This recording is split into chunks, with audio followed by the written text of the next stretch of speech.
Thank you. Call this meeting to order. Welcome, everyone. Let's see. So roll call, please.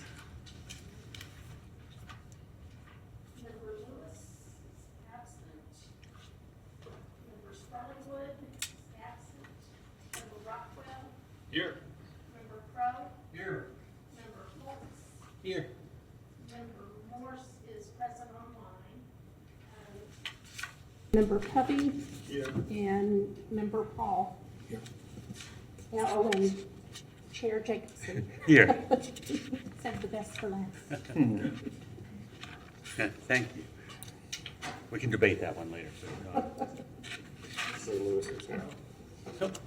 Hey, Carla. Member Lewis is here. I guess, John, you were here when I wasn't here, so Yeah. our first one together, so welcome. Glad to see you here. Glad to have you aboard. Approval of the minutes. Anyone like to make a related motion to that? I'll make a motion that we approve the minutes for the April 14th meeting, April 26th workshop, and May 12th meeting of the UAB. Well done. We have a second. Any discussion? Hearing none, any discussion from the public? All right, all those in favor? Aye. Opposed? Passes unanimously.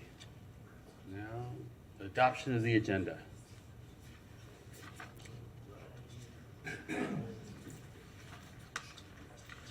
I would entertain a motion related to the adoption of the agenda. We've got to revise it. Yes, does everyone have the today's revised agenda? So this was just, the state of the utility was added to the agenda. Move that we adopt the revised agenda? Is that what you're looking Yes, or something like that. for? Second. Motion, a second, any discussion? Discussion from the public? All those in favor? Aye. Opposed? Passes unanimously. State of the utility. So, Mr. Chair, before we start, and the attorney would like to introduce the newest version who's Oh. going to be working with you. Please.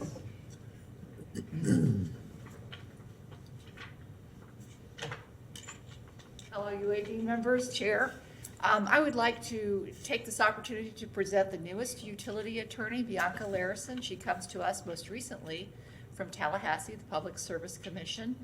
And I will be leaving the city attorney's office August 31st to go play with grandbabies. So just wanted to give you an opportunity to meet Bianca. You'll be seeing her over the next few years at all your meetings. Great. Hello, everyone. Nice to meet you. It's a pleasure. Thank you. Yeah, pleasure to have you, and thank you for all your time in your future. Playing with grandbabies sounds a little more fun Yeah. than.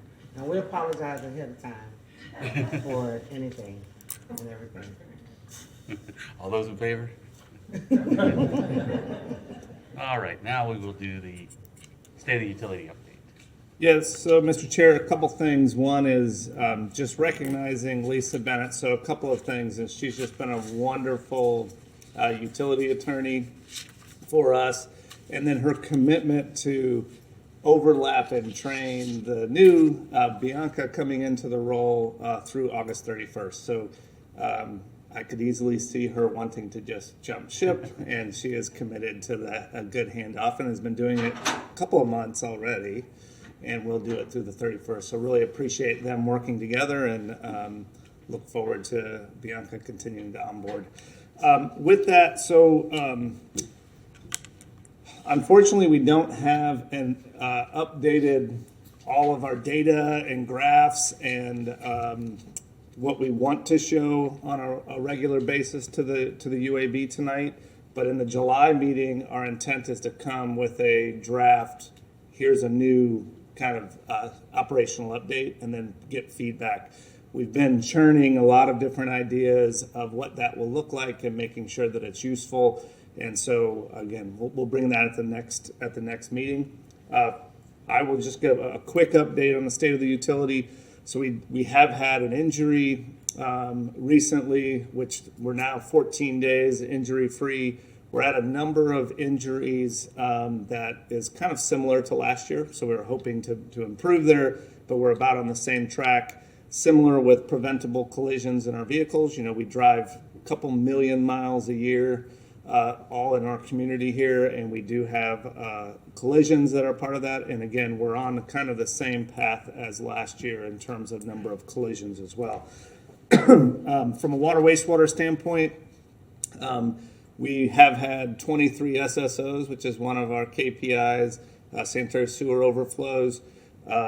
Most of those continue to be because of toiletries and grease. So folks putting those things into our system, non-flushable wipes and grease causes blockages. We do our best to clean those systems and try to keep those blockages from occurring, but with 800 miles of pipe, it's difficult to do that on a continuous basis. And so we continue to try to educate our customers with regards to that. In addition, in water, wastewater, as well as the rest of the systems, we are experiencing supply chain issues coming off of COVID.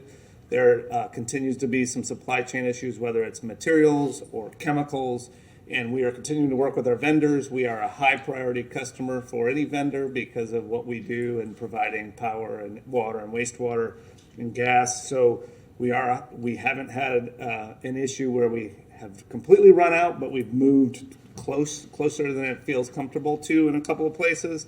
And then in addition, we've paused some work as we've entered hurricane season to make sure we have materials available if we do get some damage to our system. So we're balancing that, working with vendors and keeping our eye on that as we move forward. Energy supply, and Dino is here, the energy supply officer that can give more details, but I know you all were aware that we had a fire there earlier this year. We have got all the cooling tower cells up and operational. The cooling tower 1 that had the primary damage, so the other ones are all in play. We're utilizing them. Cooling tower 1, we have a deluge system that we just need to put that back into operation, which will be happening soon, and then all of them will be operational. So we're in a really good spot there. It was about several $1 million in damage, and we are, through our insurance and working with the company that is responsible, we're working toward what does that ultimately look like for us. We have a $500,000 deductible.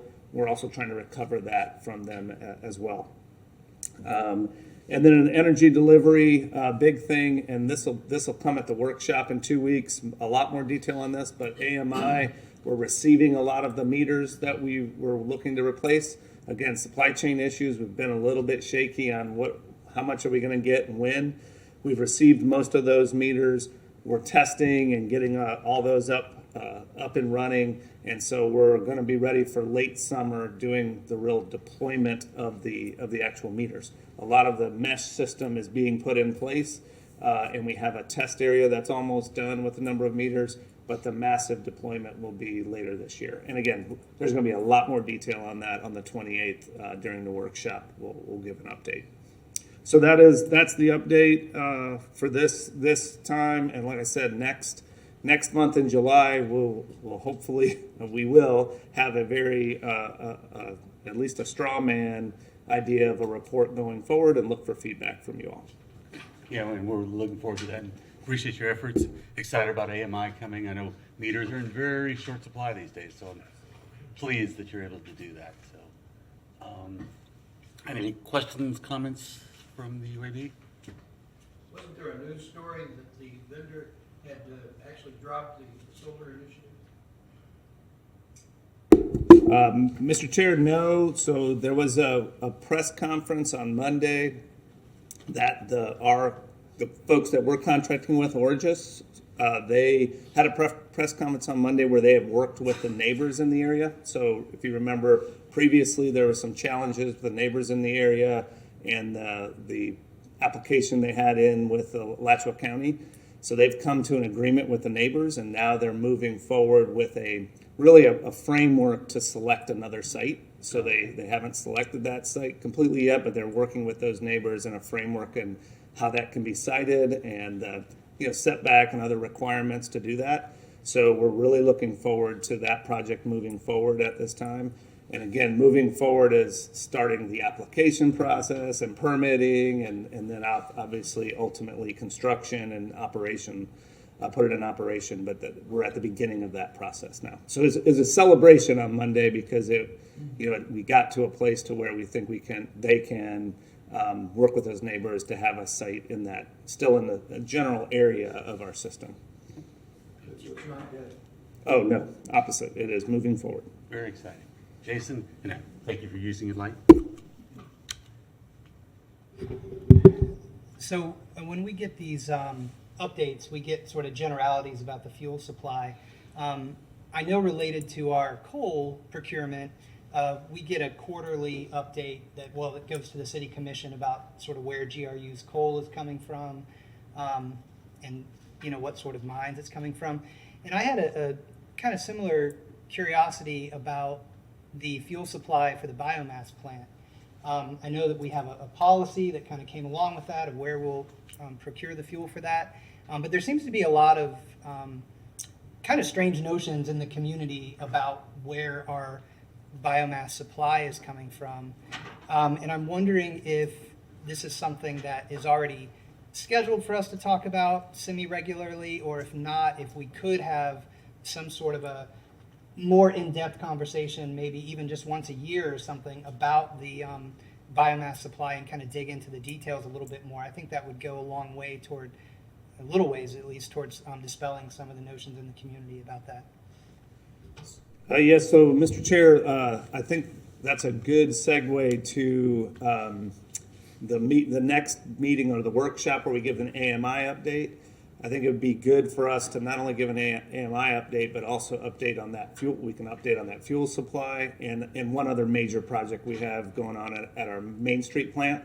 And so at the end of the meeting, when we talk about the next meeting, where we're headed, I think that we'll do that, and we'll be prepared to give that update on the fuel supply and DHR. I think items like that make sense to do on an annual basis, not a monthly, and try to get it in a report. And so that's a good idea, and we can do that. At the end of the meeting, we can talk about it, but we could do that as part of the AMI update at the next meeting as well, or the workshop meeting.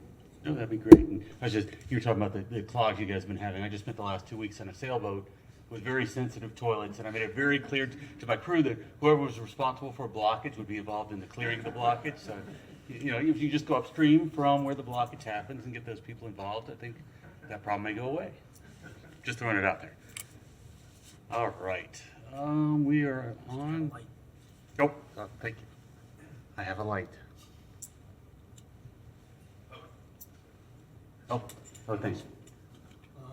For members, please excuse me since I'm kind of catch-up mode here. I know the AMI, these are the meters, right? We tried for years and years and years to get by that because we read meters at 50 cents a month per meter, but it was hard to buy anything at that price. So I guess if at that time, and the next one, if you could kind of explain the rationale, were you going to time of day or something like that you were going to be able to recoup the revenue for the meters? Yeah, so Mr. Chair, I think that at the next meeting we can get into some of that more detail. Okay, thank you, John.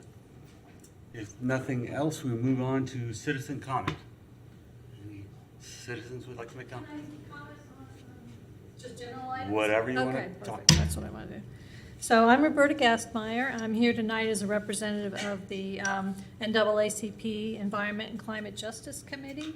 And last year we formed a team to work on a DOE technical assistance grant application, which we called Project Empower. That stands for Energy Modernization for People, Opportunity, Work, Equity, and Renewables. And this team includes representatives from the NAACP, the Community Weatherization Coalition, the neighborhoods of Greater Duval and Spring Hill and East Gainesville, the SWAG neighborhoods and west of Gainesville, and staff from Alachua County, the City of Gainesville, Alachua County Schools, and GRU. A couple of months ago, we found out that we were in fact awarded the grant, one of only 23 in the entire U.S., the only one in Florida. This is a technical assistance grant from the U.S. Department of Energy, and it's designed to support community-driven plans to increase energy resilience, lower utility costs, and provide long-term jobs and opportunities. So we've been assigned a professional team from the National Renewable Energy Laboratory, NREL, and they're going to be working with us over a period of 12 to 18 months to develop a realistic, achievable plan for an equitable pathway to 100% renewable energy, focusing on communities that are experiencing economic challenges. So with the technical assistance provided, Project Empower will explore ways to reduce energy bills through expanded efficiency measures, develop a pathway to electrification of space and water heating systems, develop solar projects in low-income neighborhoods with the potential for microgrid service for added resilience, and incorporate youth internships for job opportunities in the construction process. There's no funding associated with this grant, but completing the project will put our community at the top of the list for additional funding opportunities coming down later. And I want to thank GRU for partnering with us.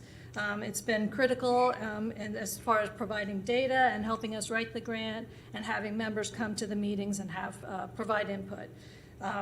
It's been a huge part of the success of the grant so far, and we think it's critical to the project overall. So we'll be having our first meeting with NREL next week, and I hope to keep you up to date on the progress as we move forward. Thank you. Thank you, Roberta. That's very exciting. Thank you for all your work to make that happen, and we would like to hear updates. Hi, Nancy Darren. I just wanted to reflect on the budget presentations that we had a little while ago and thank Mr. Cunningham and all the staff. Claudia, I was reminded just how challenging and how intricate it is to run an incredibly diverse, incredibly high-quality utility like we are so fortunate to have. And the efforts to help us move forward, reducing the debt, stabilizing things, and creating opportunities to move forward in really positive ways. So I just want to applaud and commend the entire staff and Mr. Cunningham for bringing such a feeling of openness and ability to talk about these things that we're going to have really difficult and confusing discussions and throw a lot of spaghetti on the wall. So thank you for your leadership in this. I appreciate it. And to all of the staff. Thank you, Nancy. Anyone else? All right. Moving on to new business. The Energy Authority guarantee increase. So, Mr. Chair, we have on remotely Jamie from the Energy Authority.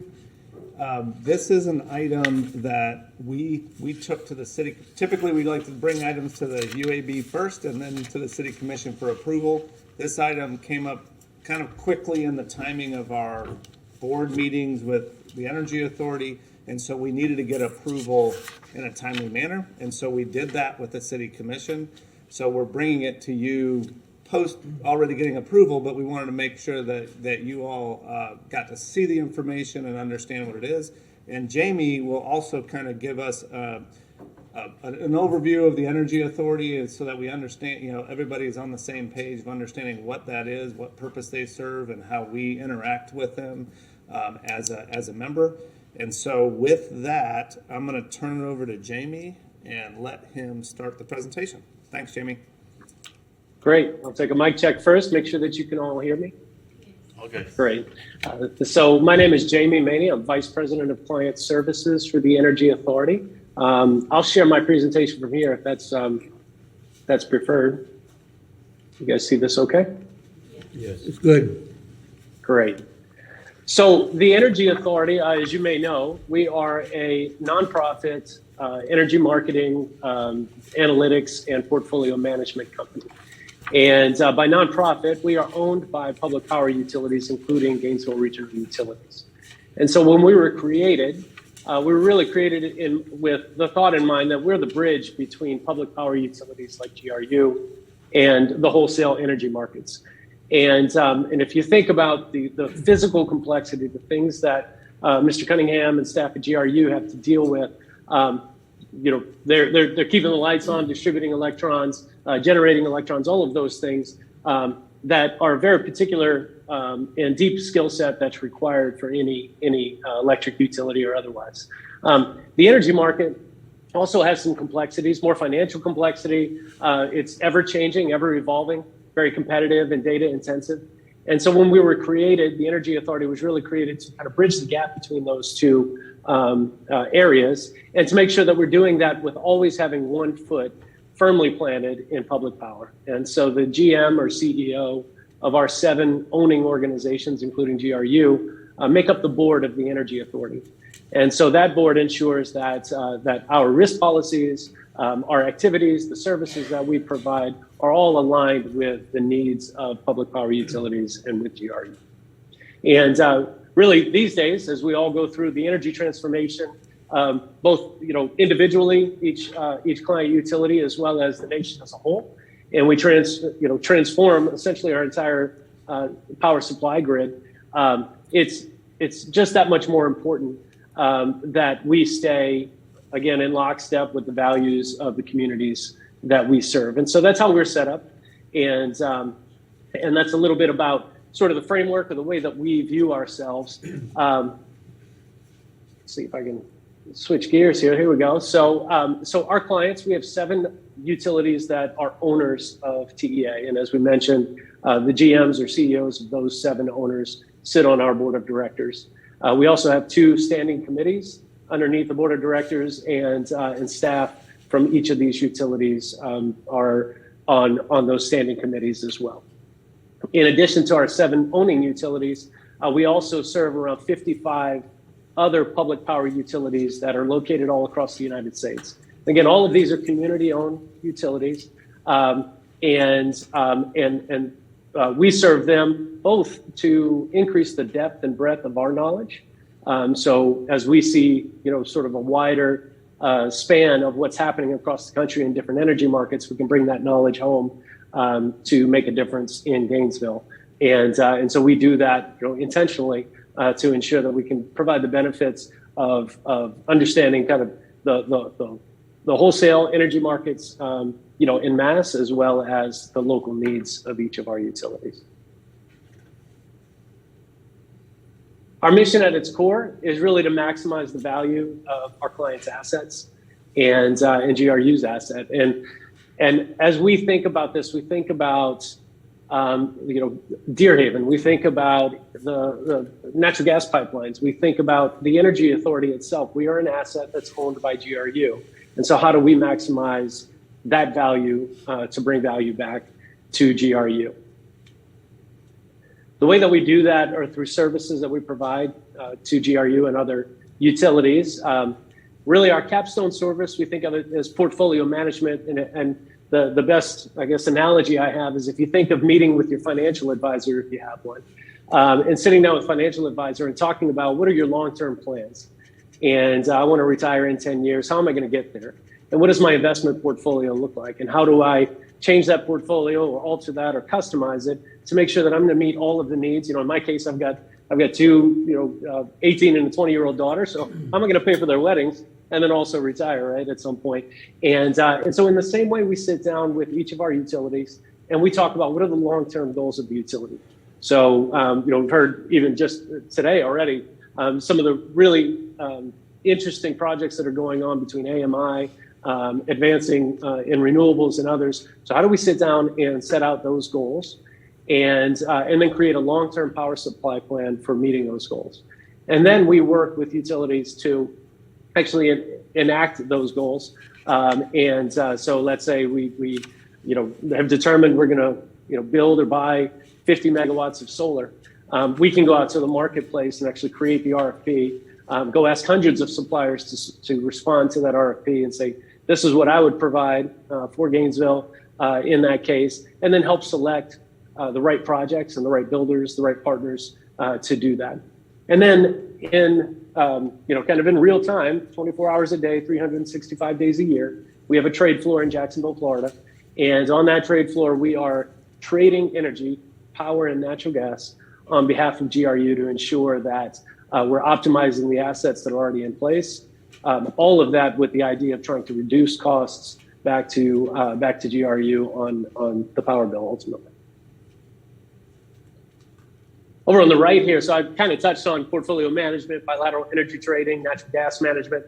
All the way to the right here, we have a service what we call connected analytics, and I'll just mention that a lot of the things that we are talking about with our utilities that I've heard already mentioned today with regards to once you have AMI meters in place, now you have a plethora of data, and what are you going to do with that data, right? How do you get the most out of that data? And so we have a team of data scientists who work on that distribution level data to try to create or enable the type of connected communities that you guys are mentioning in the NREL study and those type of things. Ultimately, there's going to be analytics, there's data that are required in order to really pull off some of those really big goals that we and GRU and many of our client utilities have in place at the moment.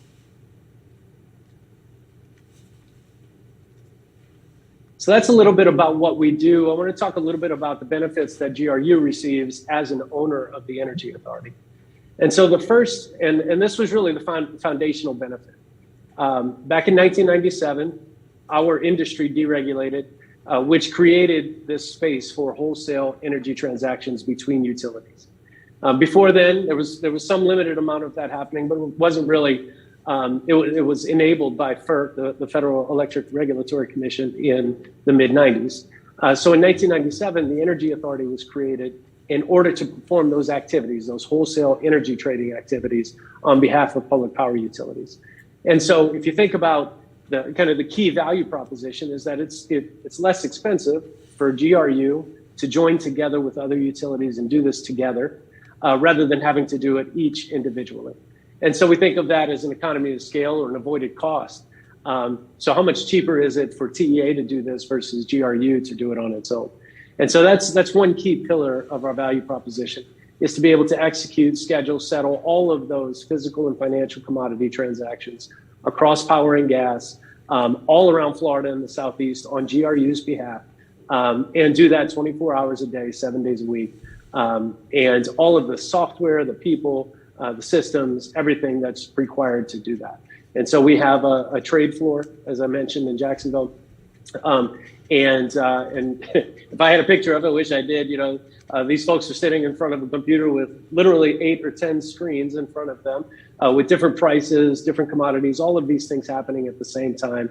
And they're talking online in real time to staff at GRU about what's happening in your system and what type of excess can we sell into the market? What do we need to buy? And can we do that cheaper than GRU can generate in order to optimize all of those things kind of simultaneously? The second real pillar of value that GRU benefits from is our advisory business. And what we mean by this is really that, it's one thing to save some money on having somebody do this for you, and they do it cheaper than you would, right? But in addition to that, we have 225 employees now, and they're focused on these markets every day. And part of the value that they can bring is to say, well, it's not just enough to sort of go to the neighbor and buy some power or sell some power. How can we really optimize the entire asset framework for GRU? And what are the results of that optimization? And so we create trading strategies based on your portfolio. We use all of that market intelligence and analytical capabilities and all those people, as well as the fact that we're in all these different markets. And so if it's cheaper, for instance, to purchase electricity for Gainesville rather than burning natural gas, and then turn around and sell the natural gas or the pipeline capacity to a neighboring utility who needs it in that moment, we can do that. And the savings that are created by that go back directly to Gainesville to lower, ultimately, the cost to your ratepayers. So we capture the added value from all of those strategies and calculate those cost savings and make sure that we report that back to GRU as well. And then lastly, as I mentioned, the Energy Authority is also an asset that GRU owns. And all of those other utilities that we serve that are not our 7 owners, but all those other 50 plus utilities, they pay us on a contract basis for those services. And any margins that we generate from that business go back to reducing the cost to GRU and our other 6 owners. And so our success measure there is to make sure that we run a profitable business and that those profits, or what we call margins, come back to GRU and our other owners. And so if you add all that together, really on an annual basis, GRU benefits typically on a normal year, probably $3 million a year, $3 to $4 million each year. Last year we had a record year, and GRU benefited by over $10 million through its ownership in the Energy Authority.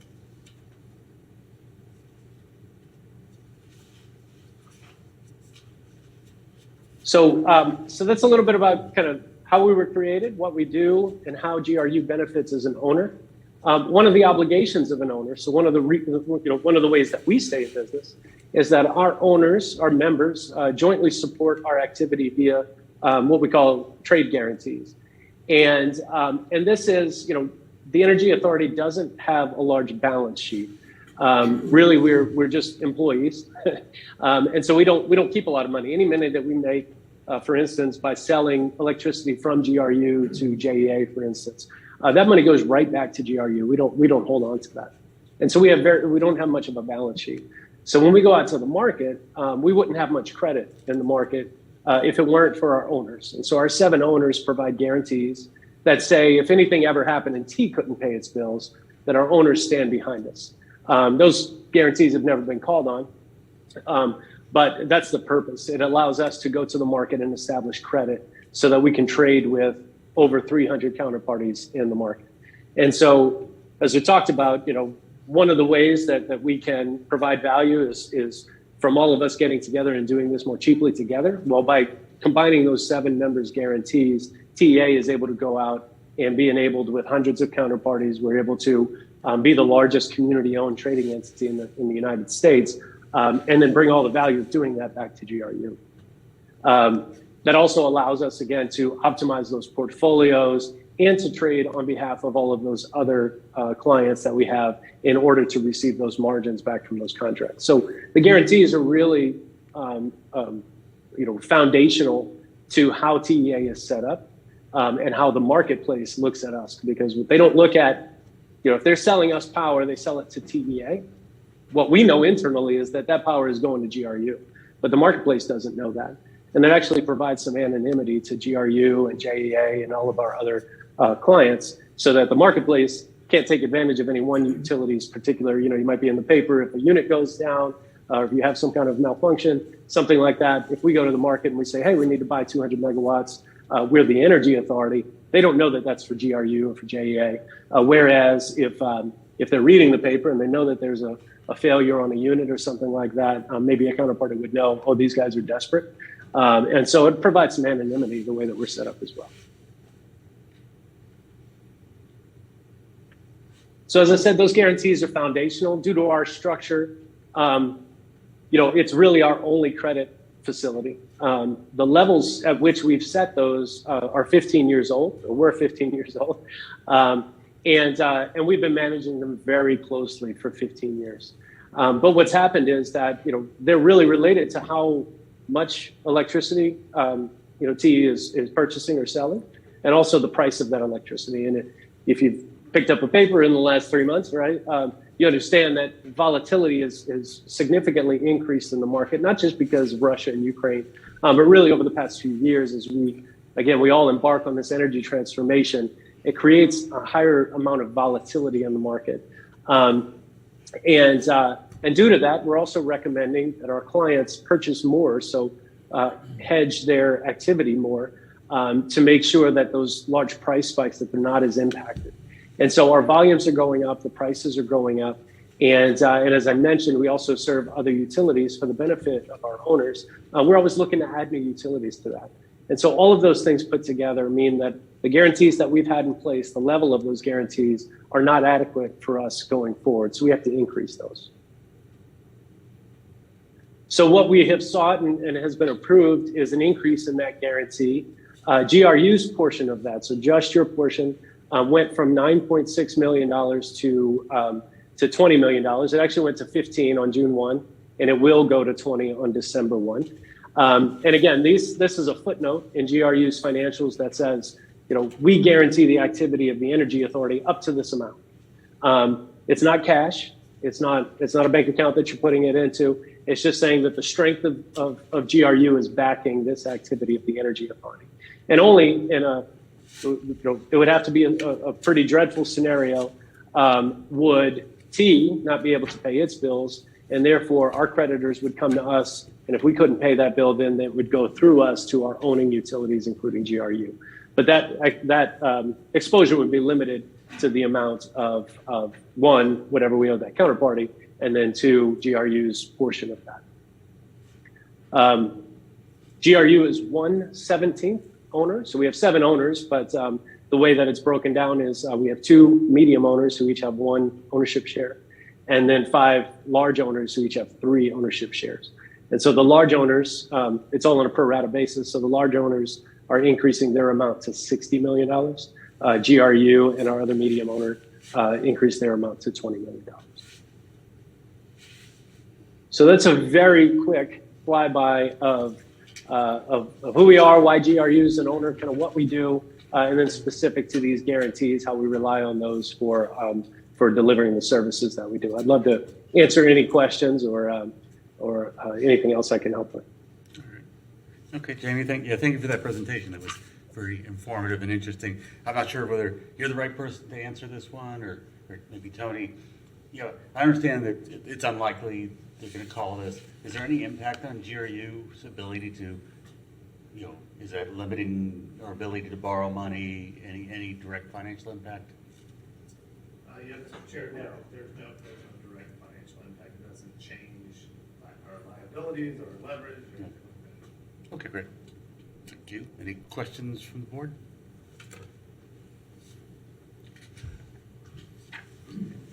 Hey, Don. Do any of these activities come under any regulatory authority? I think I heard whether these activities come under a regulatory authority. Yes. Can you answer that, Jamie? Yeah. Yes, absolutely. So, so depending on the commodity, there's different rules, but the CFTC, the FERC, and there are other entities that do oversee these type of activities, depending on, and really a big distinction is if it's a short-term physical trade of power or gas, typically FERC is overseeing that. If you get into more complex trades, which we do, the CFTC may have oversight over those. Regardless, we have a director of compliance who reports to our chief risk officer, and his team's full-time job is to ensure that we understand all of those regulations that we're subject to, that we train our staff on those, and that what Tony's heard us say it a million times, but to have a culture of compliance, so that everything that we do, because we recognize we report ultimately to you, right, and to the city commission. So everything we do needs to be transparent above board so that I can always stand here with a straight face and be proud of what we've done. Thank you. All right. Thank you. Jason? I've got 2 questions. One I think is best directed to you, Tony. So Jamie mentioned that GRU benefited last year, I think, by over $10 million. So does that look like income on our books when we're looking at budgeting and stuff like that? Yeah, so it would look like revenue, and it would be go to our rate stabilization fund and be a part of that, the reserves. And then my second question is for Jamie. I'm wondering if you could tell us a little more specifically about T's expertise in helping utilities reach the sort of renewable goals that our city commission has set for our utility. Yeah, absolutely. So again, a key part of our corporate culture or DNA is sort of listen first, right? We are client driven, and ultimately we wear the goals that the utility has set for itself, and then try to determine how can we best use the skills, the things that we do to help you meet and achieve those goals. And so across the country, we have clients in California who have very aggressive renewable and carbon goals. And those clients, some of them have actually been created in order to go faster than what the state is dictating. And if you know anything about California state rules, they're pretty quick. And so these communities have gotten together and said, we want to be even faster than that. And so we're involved there again in creating integrated resource plans. So looking at what is the long-term needs for the utility? How do we create different scenarios that meet those needs, which are really bespoke or customized to each utility? And then the second thing we do is, okay, we with community input, we've approved this integrated resource plan. Now, how do we go out and actually do it? And so we are right now, you guys probably read about the tariffs on solar and some of the things going on, but between that and inflationary issues within the solar industry, we are actively working with solar providers right now to ensure that they can deliver what they've promised to our different utilities to provide and build out these different capabilities. We actually also just went live in California with our first battery optimization program.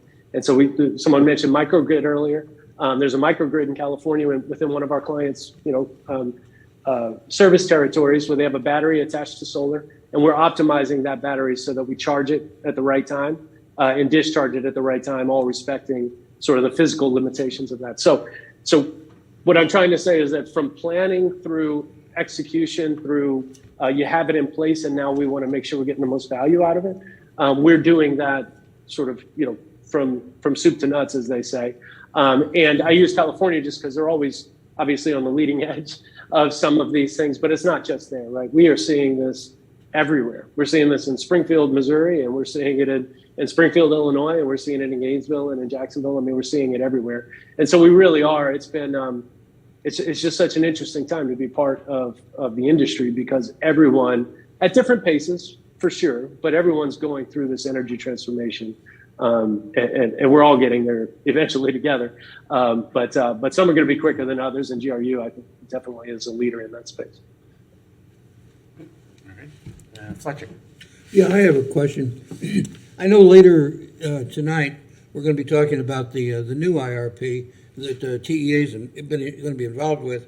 Are we going to talk about what TEA is actually doing and what the schedule for various completion sections are? So, Mr. Chair, the presentation tonight is primarily focused on the previous IRP and with the purpose, and this was kind of part of what was talked about with our matrix and what we wanted to focus on. The purpose is to kind of bring everybody up to speed of what we did in the previous IRP.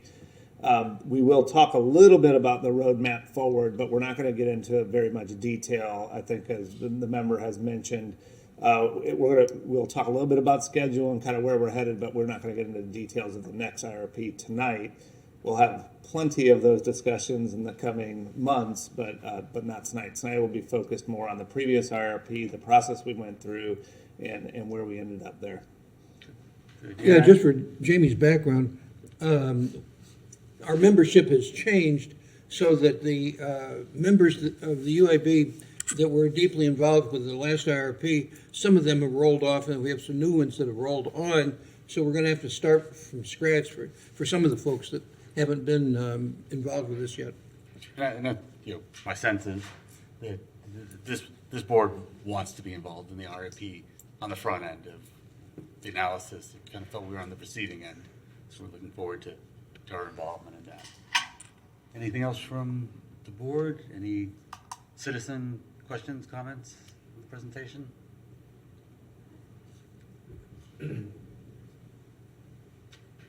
Roberta Gastmeyer, speaking for myself now.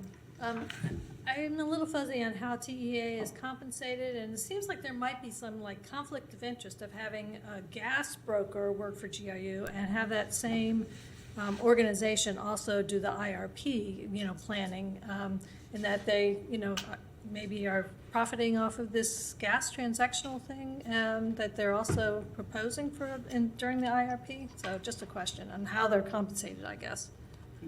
Thank you. Yep. Would anyone like to comment on, is there compensation from TEA on a gas purchase? Yeah, so that is part of our arrangement with them. I can't provide the details of that. I might have Mr. Walters come up and kind of give a little more detail on that.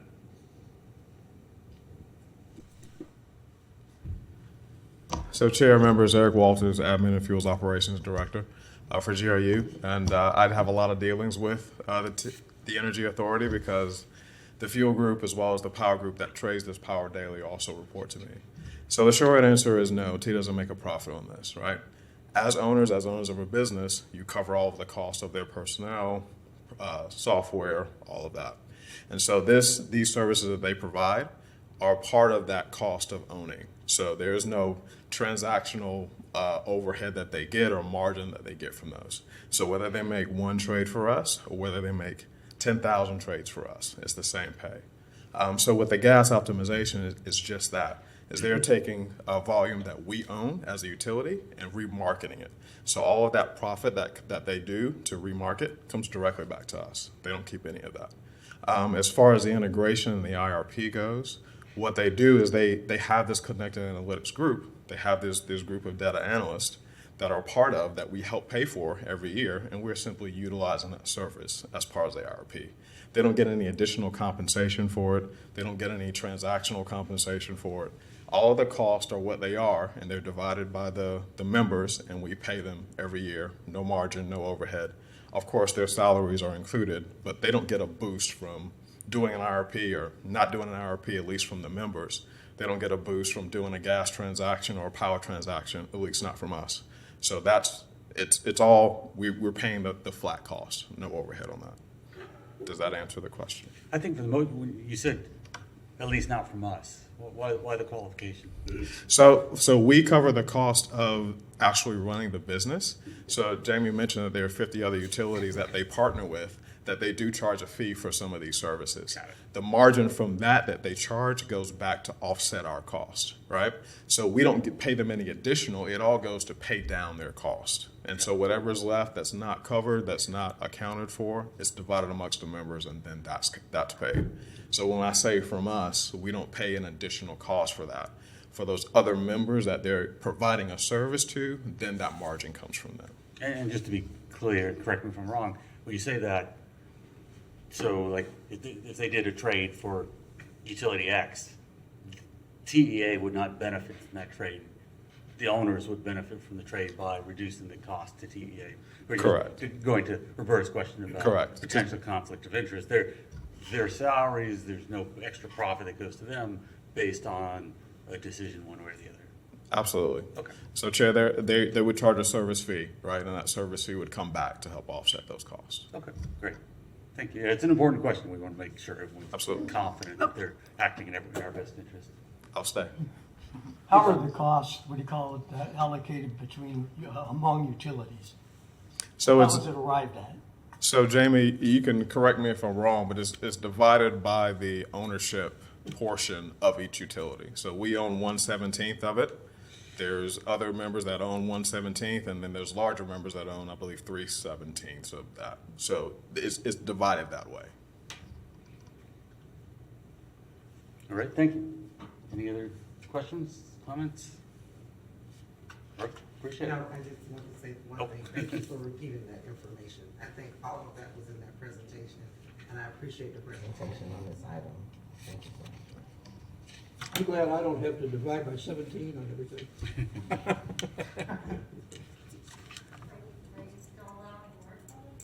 Sure.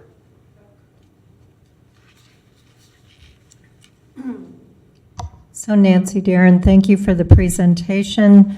I'm curious what would be a worst case scenario where we would get called on the guarantee pool. I appreciate the expertise, and this has been a very helpful presentation to me to better understand things. My greater concern is that we are in an era of depletion of fossil fuels, and natural gas has been a big piece of all this. And it's not, and pricing is a huge issue that I don't see getting any better, but my greater concern is supply. I just read that this summer they're expecting demand in the U.S. to exceed the supply in the US. So what is a worst case scenario for what we're guarantee pool, which is a great thing to have? And how is TEA dealing with the reality or looking at the depletion side of this very complicated time? Okay, thank you. Jamie, maybe you can address that question of Sure. what would cause us, to actually call to guarantee. Yes, happily, Chair. So so two great questions there. The one, and of course we've tried to create scenarios, in our heads and on paper of what could possibly go wrong enough to have those guarantees called on ultimately. And if you think about us again, to everything Eric has said as well, we work as an extension of staff, of GRU staff. So if you think of us, we're your employees who happen to live in Jacksonville. And so everything that we do on behalf of the utilities we're not a broker. To be clear, we don't keep any of those transactional fees. So what happens is that if we went out and we sold a bunch of energy to company X, and then we purchased a bunch of energy for company Y.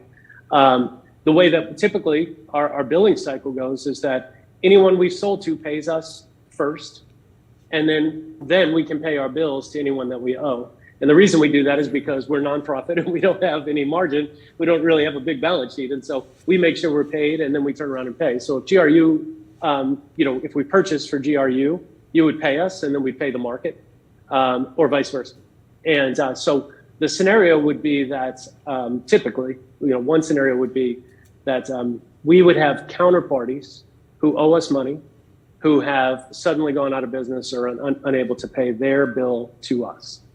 And what we would then do is any money that we do have, any cash we do have on hand, we would burn down through that cash.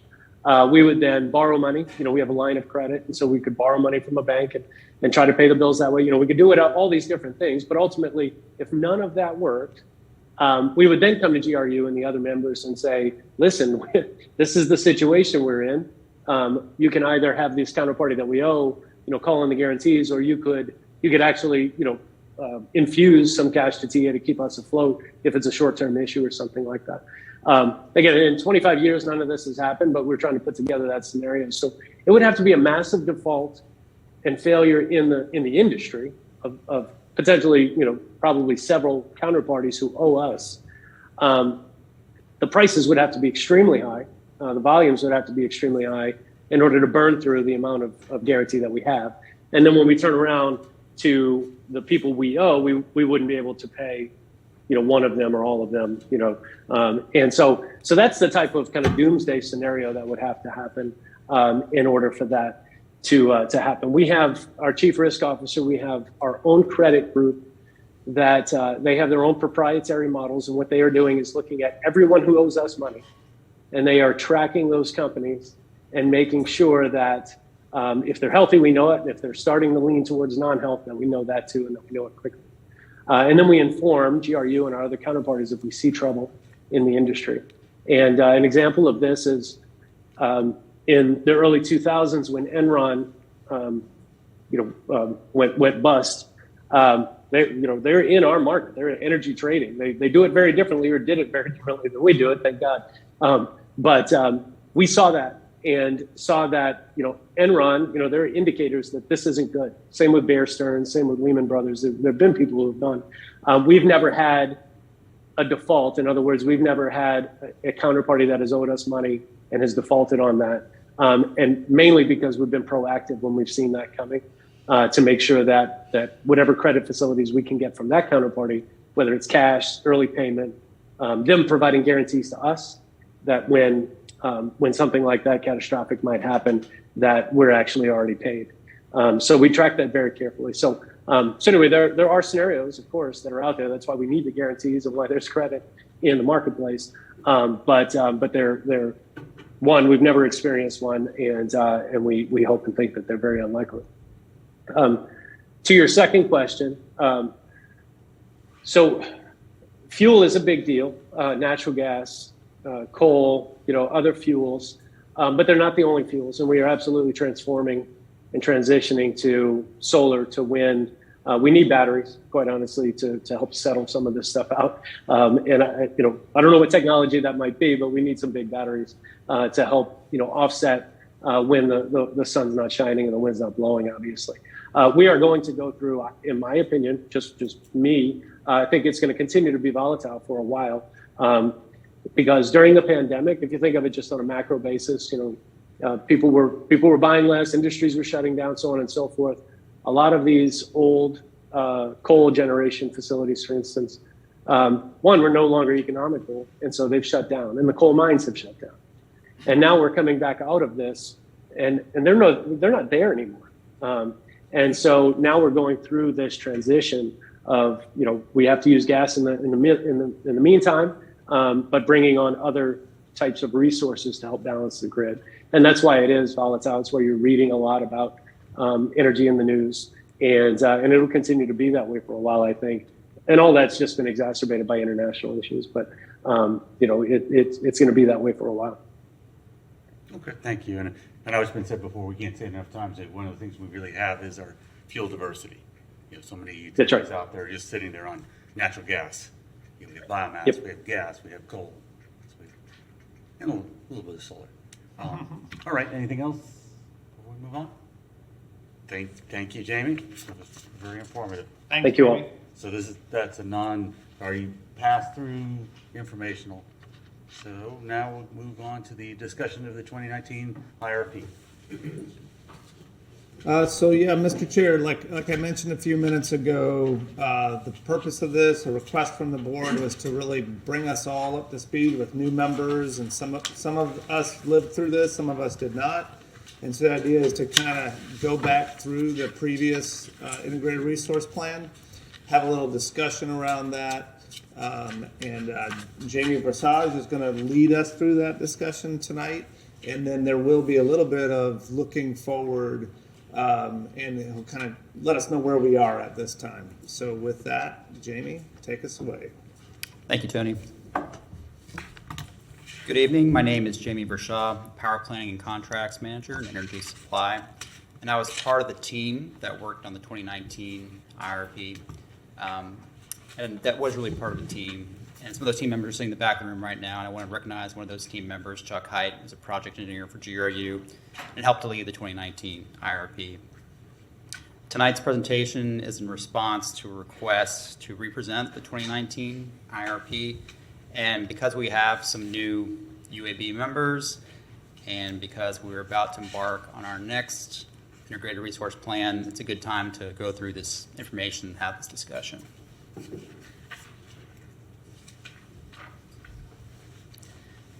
So as we mentioned, we have some brand new members on the UAB, and we're going to start from the very beginning. We'll talk about what an integrated resource plan is, how it's different from a 10-year site plan, because a lot of times those get confused, and how the 2019 IRP was created. We'll also talk briefly about the 2019 IRP and how it will be different from the next IRP. However, the purpose of tonight's discussion is really not to delve into the next IRP. We'll come back with a separate presentation about how we're going to go about that process and how there will be lots of opportunities for input. But for tonight, we're trying to focus on the 2019 IRP. Starting at the beginning, what is an IRP? There's a more formal definition that's coming up in a little bit, but I think this graphic helps to explain it more than the definition does. So what you're looking at is GRU's generation capacity. So the black line that you see on this chart is GRU's customer demand. It's forecasted over time.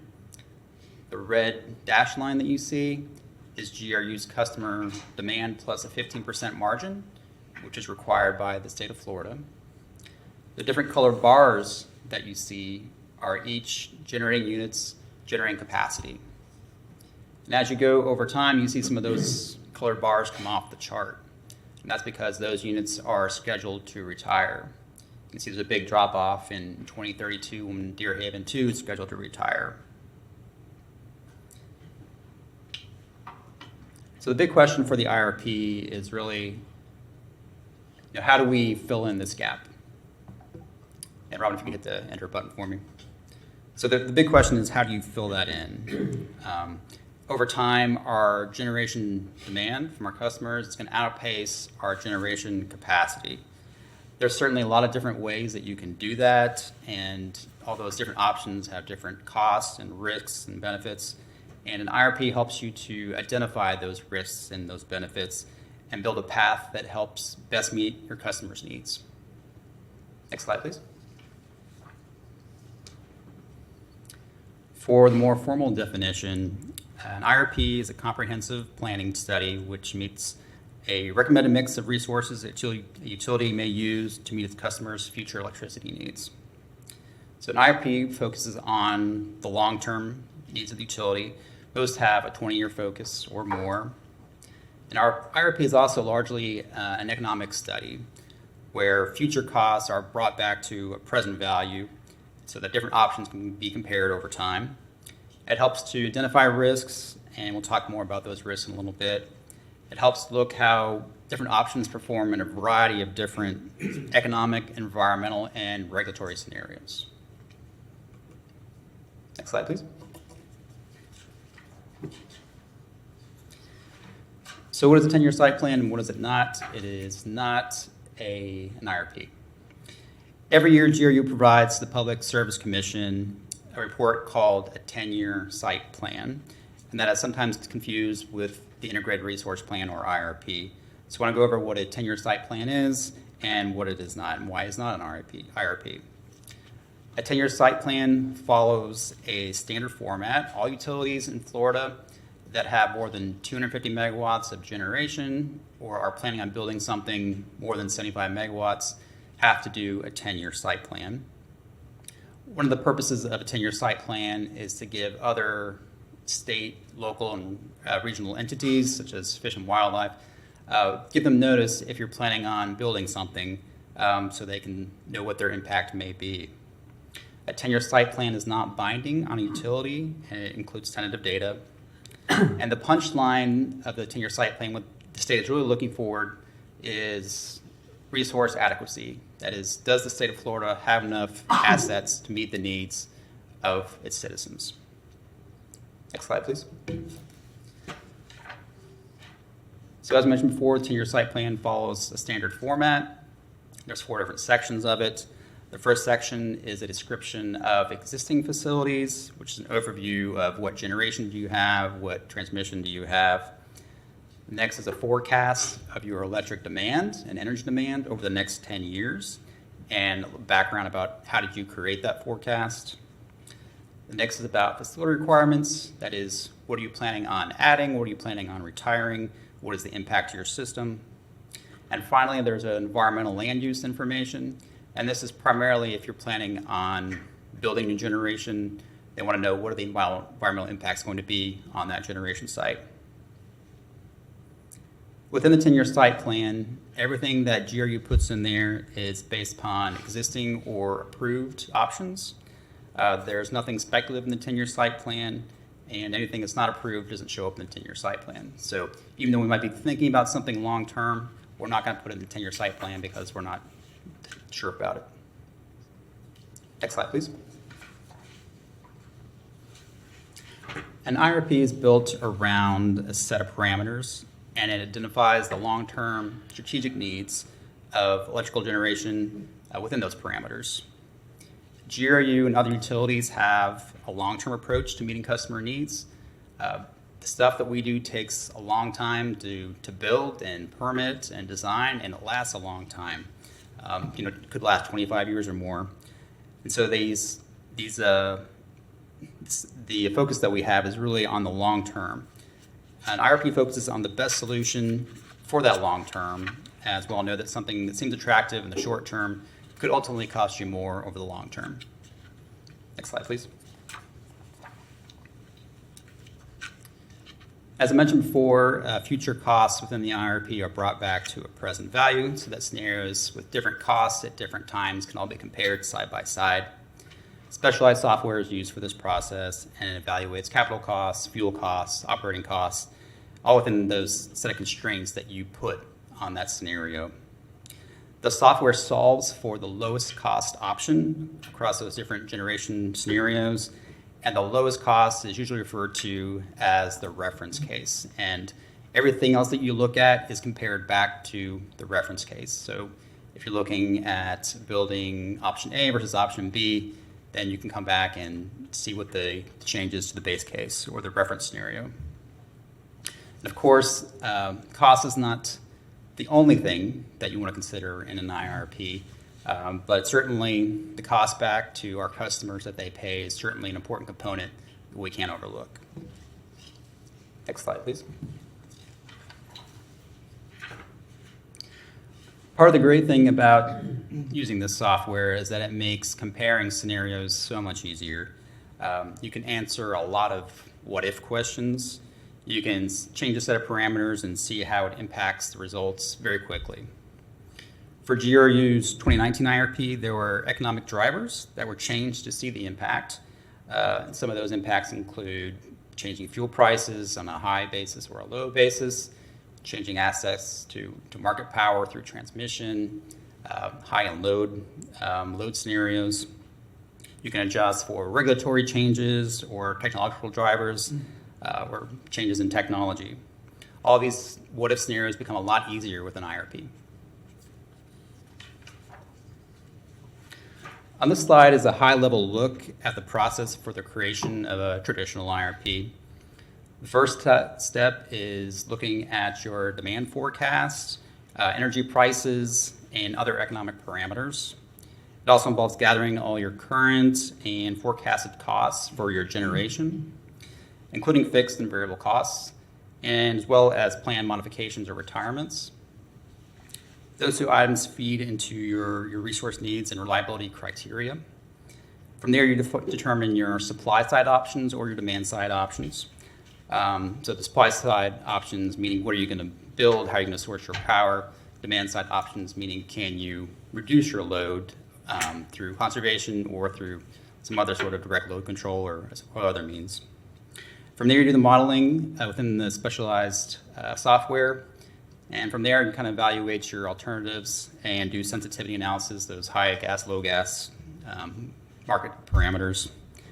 And you develop recommendations and write the report. So that's sort of the traditional model for doing an IRP. So that's a general overview of what an IRP is and the process used to create an IRP. And now we'll go to the overview of GRU's 2019 IRP. So over the course of the last IRP, there were a lot of evolving parameters that changed while the process was going on. And the end product looks different than we envisioned when we set out on doing this IRP. So the IRP kicked off in February of 2018, and it was forecasted to take maybe a year or so, but it took 18 months. And that's because the scope grew and changed as we went along. So first thing that we had was in October 2018, we had the resolution for net zero emissions by 2045. We also had an area control error study done, which we'll talk about a little bit later. But that looks at, how do these renewables impact our system stability? We also had the Kelly Steam Turbine 8 upgrade on the horizon. We entered into an ITN, an invitation to negotiate for 50 megawatts of solar. And all these changes resulted in a lot more scenarios than we originally planned, and the structure of the IRP looks different than we originally intended it to be. So within the reports, since we started this before we had the resolution, the report includes scenarios that do and do not meet the 2045 resolution. In fact, the reference case, the base case, is based upon fossil fuel generation. So that's one of the reasons that we have that, is that things change over time, and as we go on, we're going to learn that we're going to do things a little differently for the next one. As we discussed previously, the reference case is the least cost option, to which other scenarios are compared against. The reference case recommended building 80 megawatts of solar as soon as possible. And then when Deer Haven 2 retires, it recommended building a 3-on-1 combined cycle unit, which basically means 3 gas turbines feeding into 1 steam turbine. It also recommended building reciprocating internal combustion engines, we'll talk about that later, and doing a little bit of battery storage. So all of these results are baked back into the economic analysis. And this graph depicts the annual revenue requirement of the reference case over time. Here the costs are broken down into fuel and contracted power costs in red. Spot market purchases are shown in gray. Fixed costs of GRU's existing generation is in blue. And then new stuff that you build is shown in orange. In this slide, we're taking those revenue requirements and rolling them into a present value so that we compare the different scenarios. In this case, the reference case, the net present value looking over the 20-year horizon was $1.96 billion. So we go back and we'll reference that number a little bit later when we look at other scenarios. So those past 2 slides are helping us to answer how much it costs our customers to fill that oval. However, the reference case is certainly not the only way to fill that oval.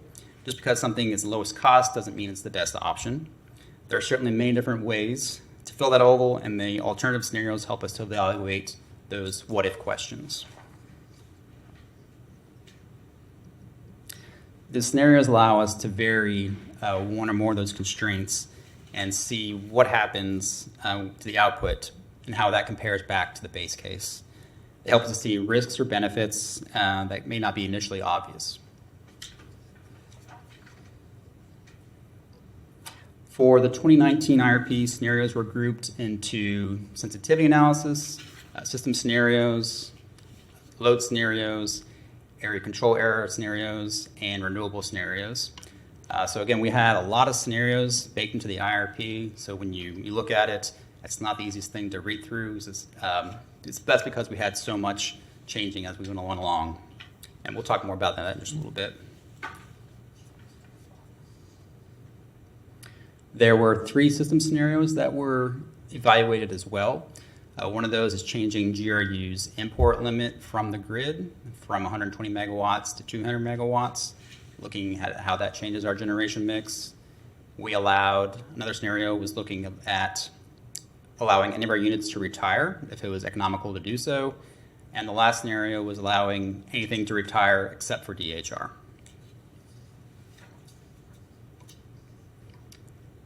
So there were 3 load scenarios that were considered. The first was a low load case, which assumed the loss of the city of Alachua as a customer to GRU after our contract ended at the end of February. We considered a high load case where we might bring on an additional 30 megawatts from off system. And the last load scenario was a winter peaking scenario where we assumed that our summer peak was equivalent to our winter peak. So that has different ramifications for some of the resources. 24 hours a day, 7 days a week, GRU has to match how much energy it's supplying with its customers' demand. The indicator of how good of a job you're doing with that balance is called area control error, or ACE. You can think of ACE as a scale or a seesaw, where you've got demand on one side of the seesaw and supply on the other side of the seesaw. And when everything is balanced, your ACE is 0 and you're generating at 60 hertz. If you have a mismatch between supply and demand, your ACE gets away from 0. If you get too far away from 0 or too far away from 0 for too long, then there can be financial penalties. And GRU wanted to know what the impact of large solar facilities would be on our ACE. So we commissioned a study just for our system to look at the impact of large-scale solar. Part of the challenge that solar can have on ACE is that it ramps up and down very, very quickly, and it'd be difficult for our generating units to keep pace with solar. Some utilities are adding batteries to help mitigate that ACE, which can either be put into the demand bucket when they're charging or the supply bucket when they're discharging. Next slide, please. This slide is just an illustration of how solar can affect ACE. This data is taken from an FIT system near our Idlewild substation. The system's output was scaled to 50 megawatts and then 100 megawatts just so we could use an example of how this feeds into our system, or how a feature system will feed into our system. On the very top is GRU's net demand, and then on the gray there is the 50 megawatt system. Net demand after that is fed into our system, and the yellow is after 100 megawatts are fed into our system. And as you can see, it's quite volatile, and it'd be very difficult for our generation units to keep pace with that. But there are ways to mitigate that ACE that we'll talk about in just a little bit.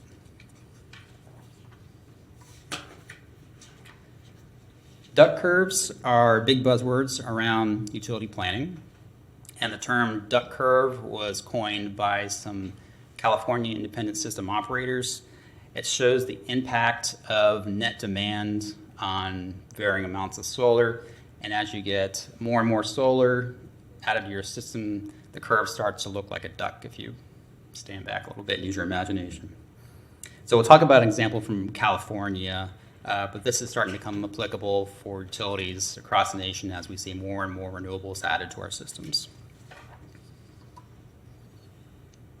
So all of GRU's generation assets have limits to how much generation they can output and how low you can turn them down before they trip offline. And they also have limits on how fast you can ramp them up and down. So this is an example from a spring day in California.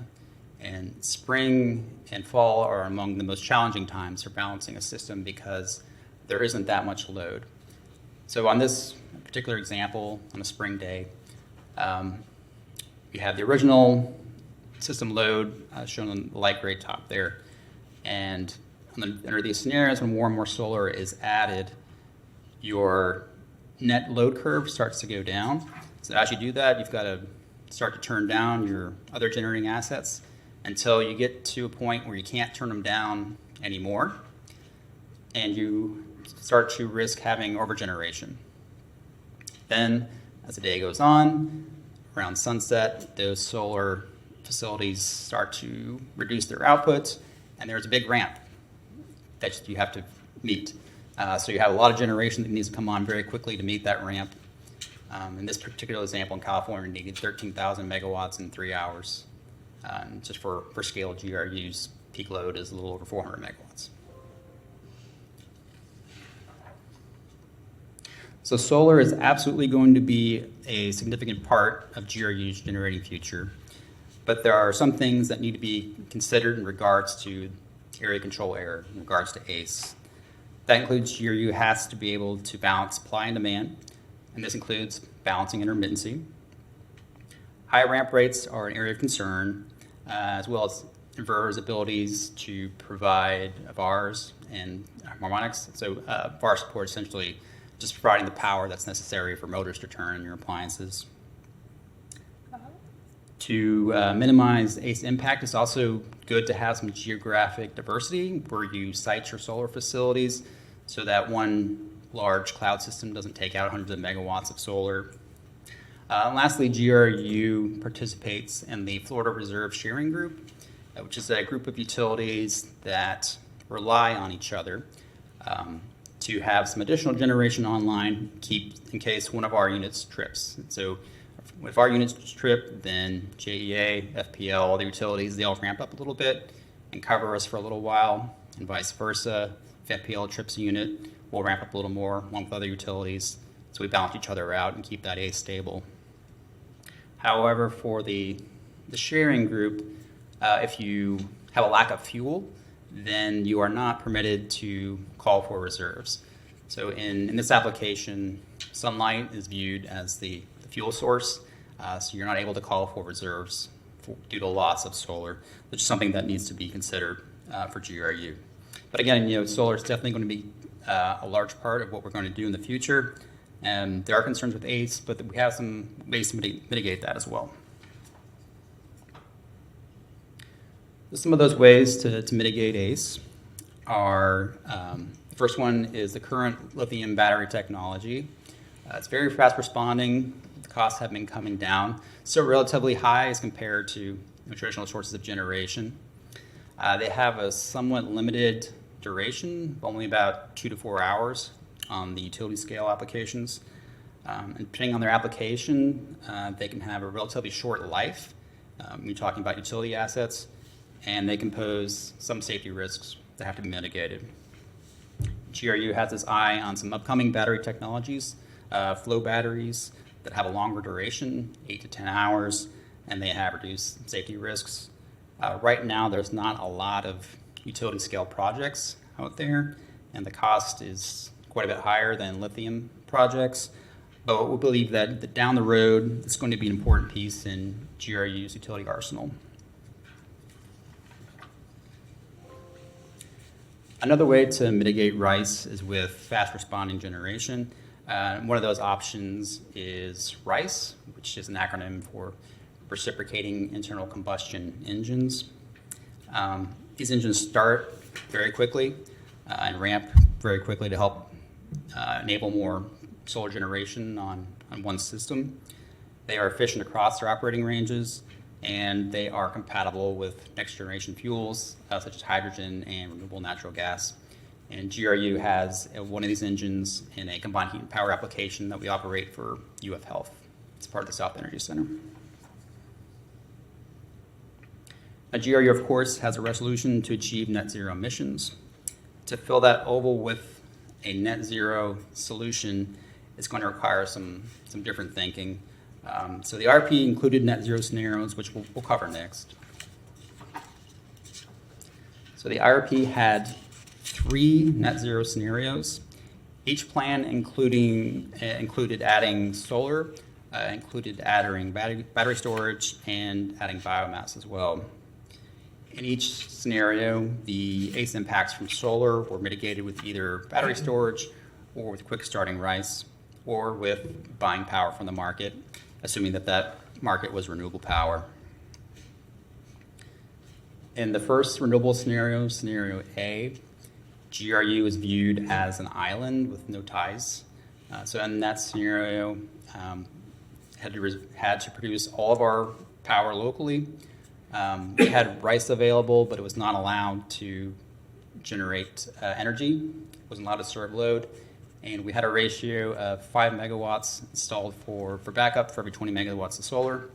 We had a renewable scenario B, where we had a renewable market available, 50 megawatts at 50,000 megawatt hour. We had RICE also incorporated, but it was only used as for reliability. We had that same ratio, 5 megawatts for every 20 megawatts of solar. We had renewable scenario C. And in this scenario, there wasn't a market available, but we allowed the RICE units to deliver energy and capacity into the market. We had that same ratio of 5 megawatts for every 20 megawatts of solar.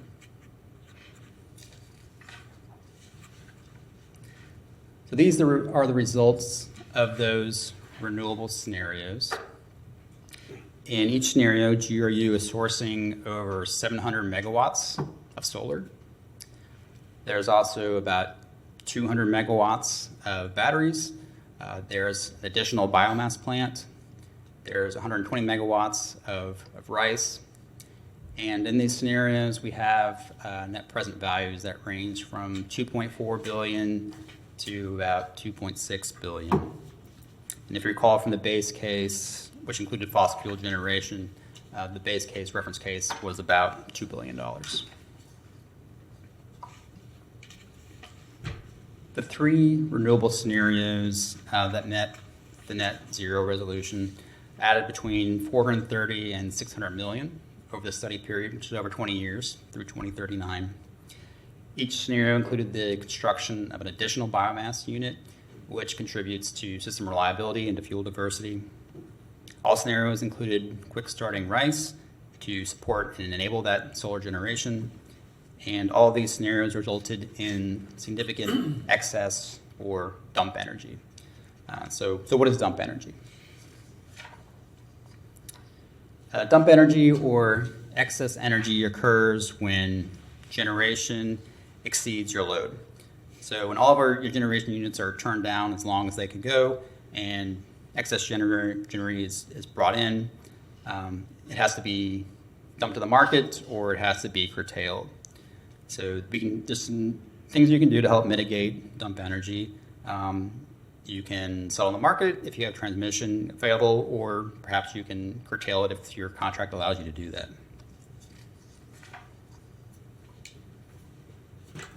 The takeaways from the 2019 IRP are that measured increments of large installations of solar, 50 megawatts and above, over time allow battery storage prices to come down.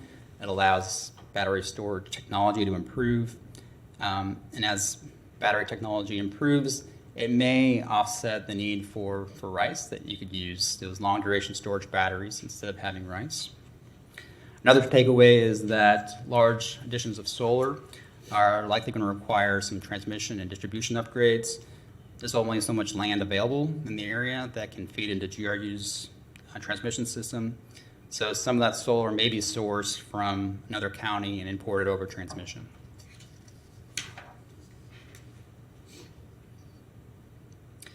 GRU's last IRP was in 2019, and we're getting ready to start our next IRP process. So the process is iterative. Yes, it has a long view and provides long-term direction, but that direction changes over time. Technology changes, prices change, needs change, regulations change. That's why it's an iterative process. That's why we're back here getting ready to start our next IRP. And the plan is to redo them every 4 to 5 years. In the short term, an IRP provides actionable items which you can use to evaluate and execute. The 2019 IRP recommended building 50 megawatts of solar, and it recommended replacing the Kelly Steam Turbine 8. So both of those items that the IRP recommended we actually did those. So that was a high-level look at the 2019 IRP. And of course, hindsight being 2020, we would obviously do some things a bit differently. So now I'll touch on what's going to be different from the 2019 IRP to the new IRP. The first thing we're going to do is there's going to be a lot more input from our customers and from our oversight boards. The last IRP was, for GRU, I think a lot more inward facing. It was viewed as a tool, and it wasn't designed to be outward facing.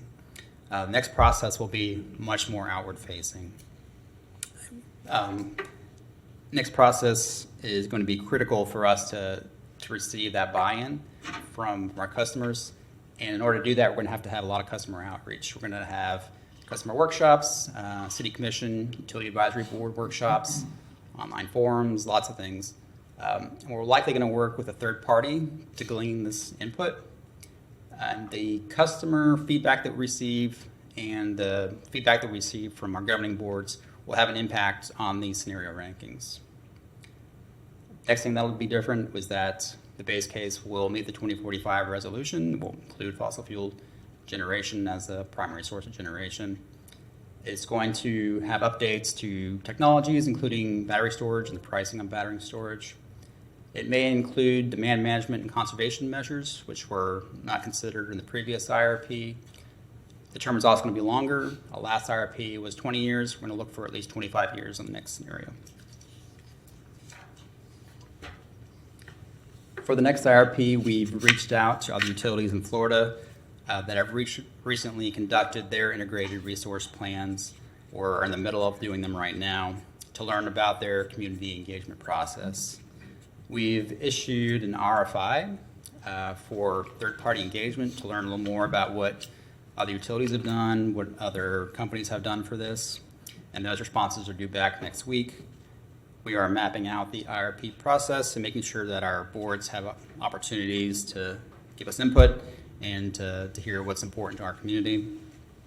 We are creating the scope for this customer outreach and are looking to receive cost approximations for it. We are in the process of creating the invitation to negotiate, to solicit a third party, and hope to have this third party engagement company on board later this year. That's all I have for the presentation. Be happy to take any questions you have on the 2019 RFP. Thank you. And I have a number of questions, but I'll hold off and let others go. First, with one quick question. When do you expect to be completed with this next IRP? So, Mr. Chair, it depends, like a lot of things. So this is our first time doing community engagement associated with an IRP. We're hiring this third party because they have this expertise and to also have that arm's length away from GRU, so it's not viewed as GRU trying to bias the process. So we're going to work with this company to create the scope. What other utilities have found is this process takes about 6 months or so, and the technical analysis can take about 6 months as well. So it really depends on how much community engagement you do and how you do it, but we're looking at likely a year, at least a year from now. Just for reference, our last IRP took 18 months. Okay. All right. Thank you. Any questions from the board? Yeah, Jason. I have two questions. So the first one, going back to what you were talking about with the 10-year site plan and that big oval that seems to really be a central thing here. So that's 2032. This is 2022. So does that mean that big gap there in generation is already starting to kind of play into our 10-year site plans that we're submitting to the state? That's correct. Yes. So, 10-year site plan has a 10-year forward look. It's a forward look. So, for the first time this year, looking out to 2032, 10 years out, we have a hole that we're going to need to fill with some kind of generation. What are the ramifications of that as far as the state's concerned? Like the sort of red flags and alarm bells go off for them when they see that? At the 10-year mark, not as much. At the 4-year mark, yes, certainly. They want to know that you're thinking about it, that you have a plan for it. But at 10 years out, then they're not particularly concerned about it. Okay, thank you. And then on slide 38, when you talk about the future IRP and changes from the last one, you have the phrase may include demand management and conservation measures, and I'm just curious why the may is there. Sure. So we're going to let the IRP's technical analysis and financial analysis stand for itself. So if there are conservation measures that are part of the best overall plan for the utility, then absolutely they're going to be in there. I just didn't want to say we're absolutely going to be in there when they may not be recommended. Of course, it's up to ultimately the City Commission and which direction we go with conservation programs, but just didn't want to force that into the plan when I wanted to let it speak for itself. And I know we're not getting into talking about the next one, but I do want to note that that was categorically excluded from the last IRP as best I could see, and I hope that won't be the case moving forward on this one. Thank you. Thank you. And just to clarify your question, Jason, so what I'm hearing you say is in the RFP evaluation, demand management will be considered. Yes. It just may not make the final list, is what I'm hearing, but it will be at least considered as a... Yes, thank you for that clarification. Yes. Okay. Don't mean put words in your mouth, just trying to understand. All right. Fletcher. I just wanted to follow up with what Jason said. You had the slide at the very end about what some of the new features of the new IRP are going to be, and I just wanted to say hallelujah. We did a fairly comprehensive report earlier, and we were told that it would have input for the next IRP, and it had a lot of those features that you had up on the slide there. And I just want to say thanks. Thank you. Thank you, Fletcher. Dean, I think you're up.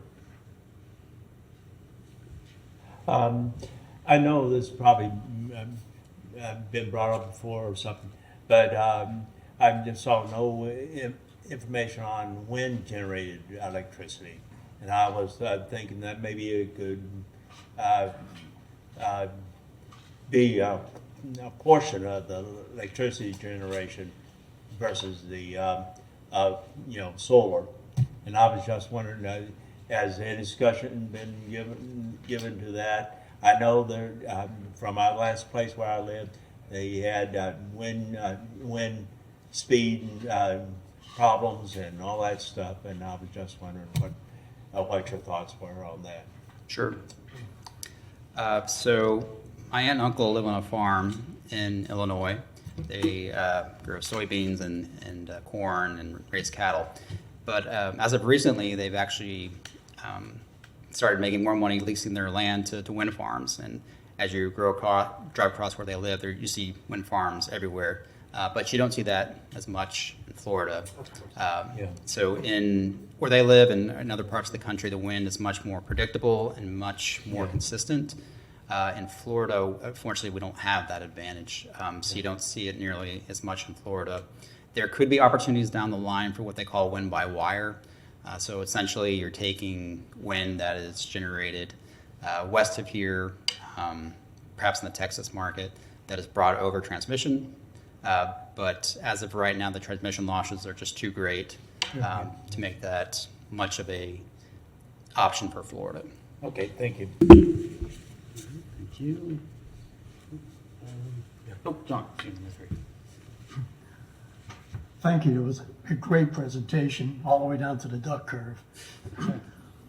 Two questions. One, I'm curious about the 20-year horizon, since some of these generating assets should be able to go a lot further than that.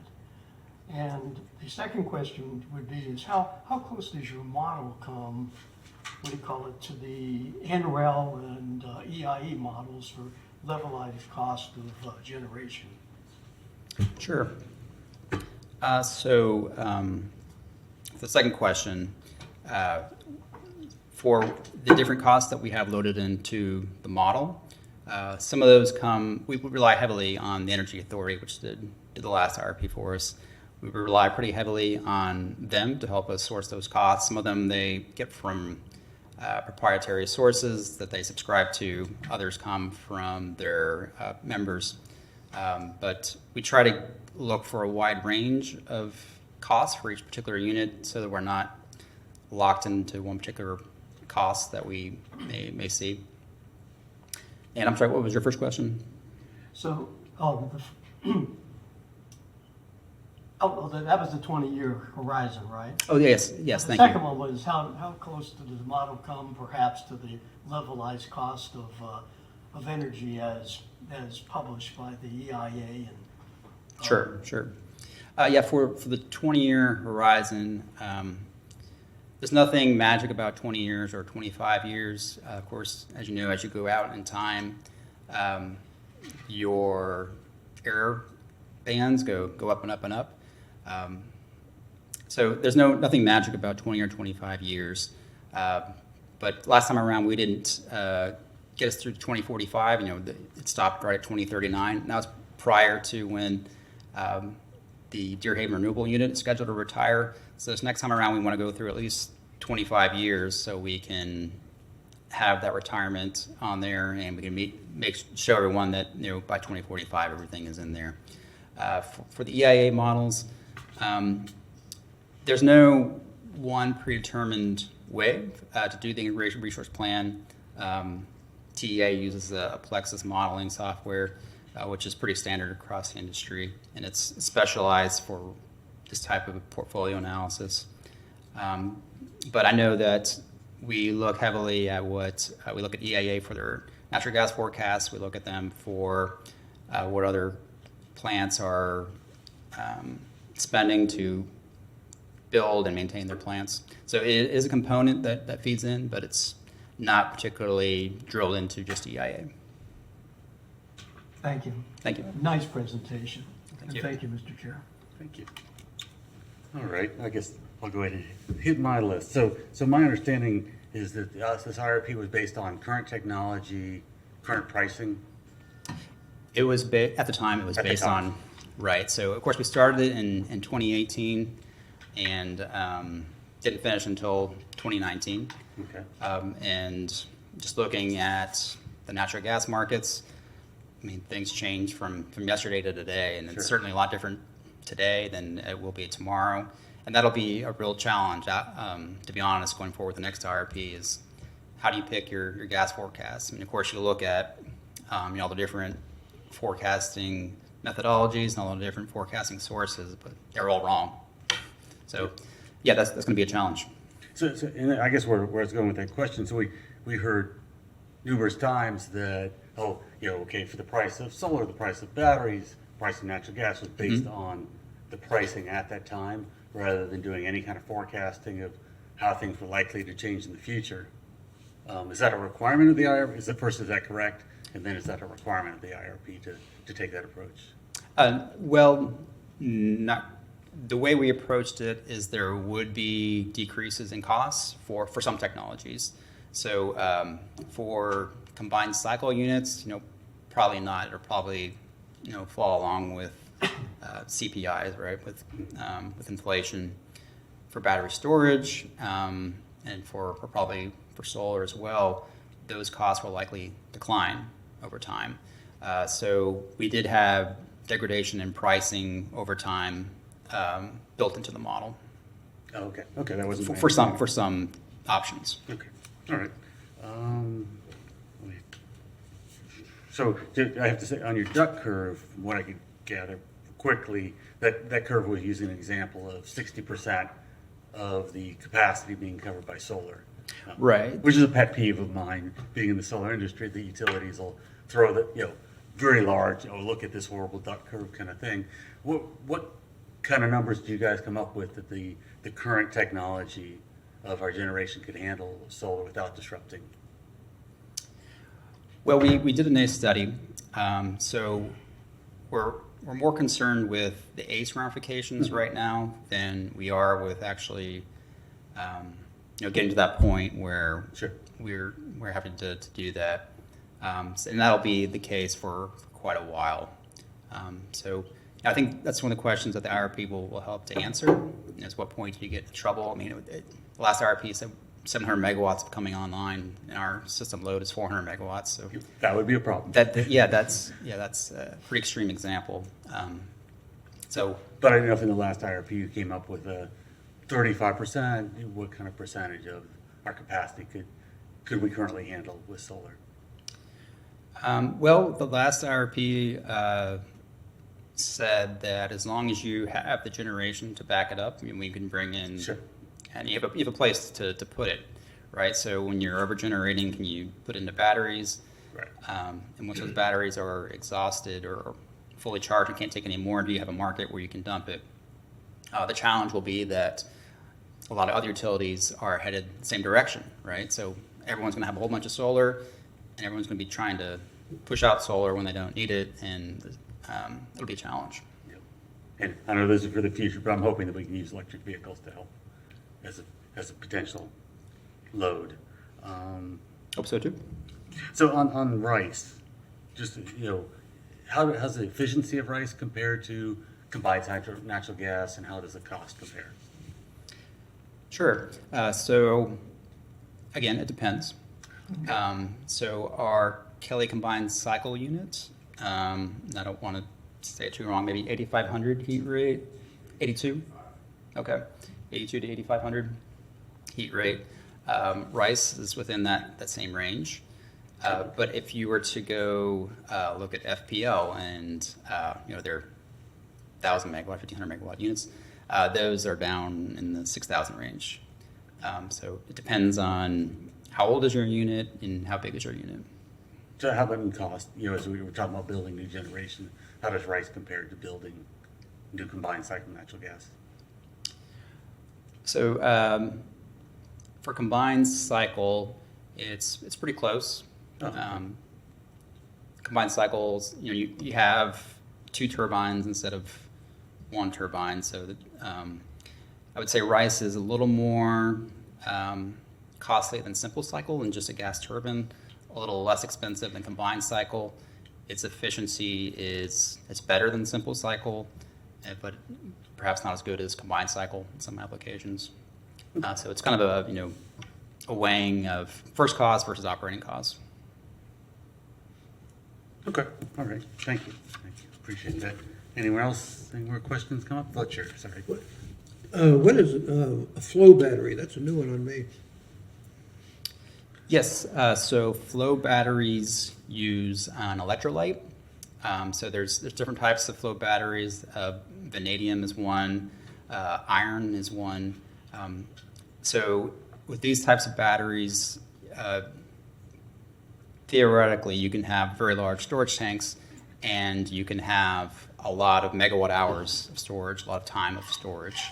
So they're not limited to just the chemistry of the cells. They can be limited by just the size of your electrolyte tanks. I think a lot of people just call them iron batteries. I think that's the common term as opposed to flow. Well, so a flow battery, I mean, it could be an iron battery, but basically rather than just having all your electrolyte there within the battery, you can take electrolyte out and keep adding new electrolyte and have just a very large separate tank to store capacity. So it could be an iron battery or whatever type of battery that has a liquid electrolyte.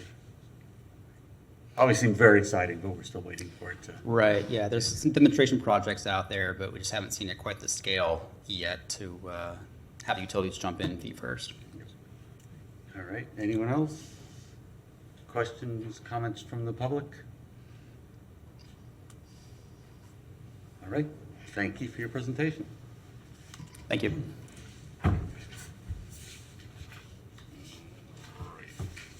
Now we are on to the UAB work plan. Yeah, so Mr. Chair, we have this matrix that we're using to kind of guide us as we go to future meetings. So I would love to share where we are now, like for the next 2 meetings. And then really this is a time for you all as a board, if you want to set different priorities, you want to work out some of the specific scope of items, it's for you all to do that work. But I'll just lay out what we have right now is June 28th, we have a workshop scheduled. At that workshop, the idea is that we would do 2 primary items, which are the AMI CIS update that I discussed earlier. And the second item is the distributed solar generation intake item that's kind of been around for a little while. This is the solar curtailment, that whole discussion. And so there'd both be, part of that would be part of a legal analysis, and the other part is part of the functionality in our system. And so those are the 2 main items. What I would say, what we could add to that is with the City Commission, we're providing an update on also DHR fuel that one of the members mentioned, and the Main Street Capacity and Renewal Upgrade Project, the wastewater treatment plant upgrade. We could provide that as well. I think it will add a little bit of time, but I think we could get through all of those items in that time. The one that'll probably have the 2 that'll have the most discussion are the AMI project and the solar generation intake discussion. But that's what we currently have coming at that time.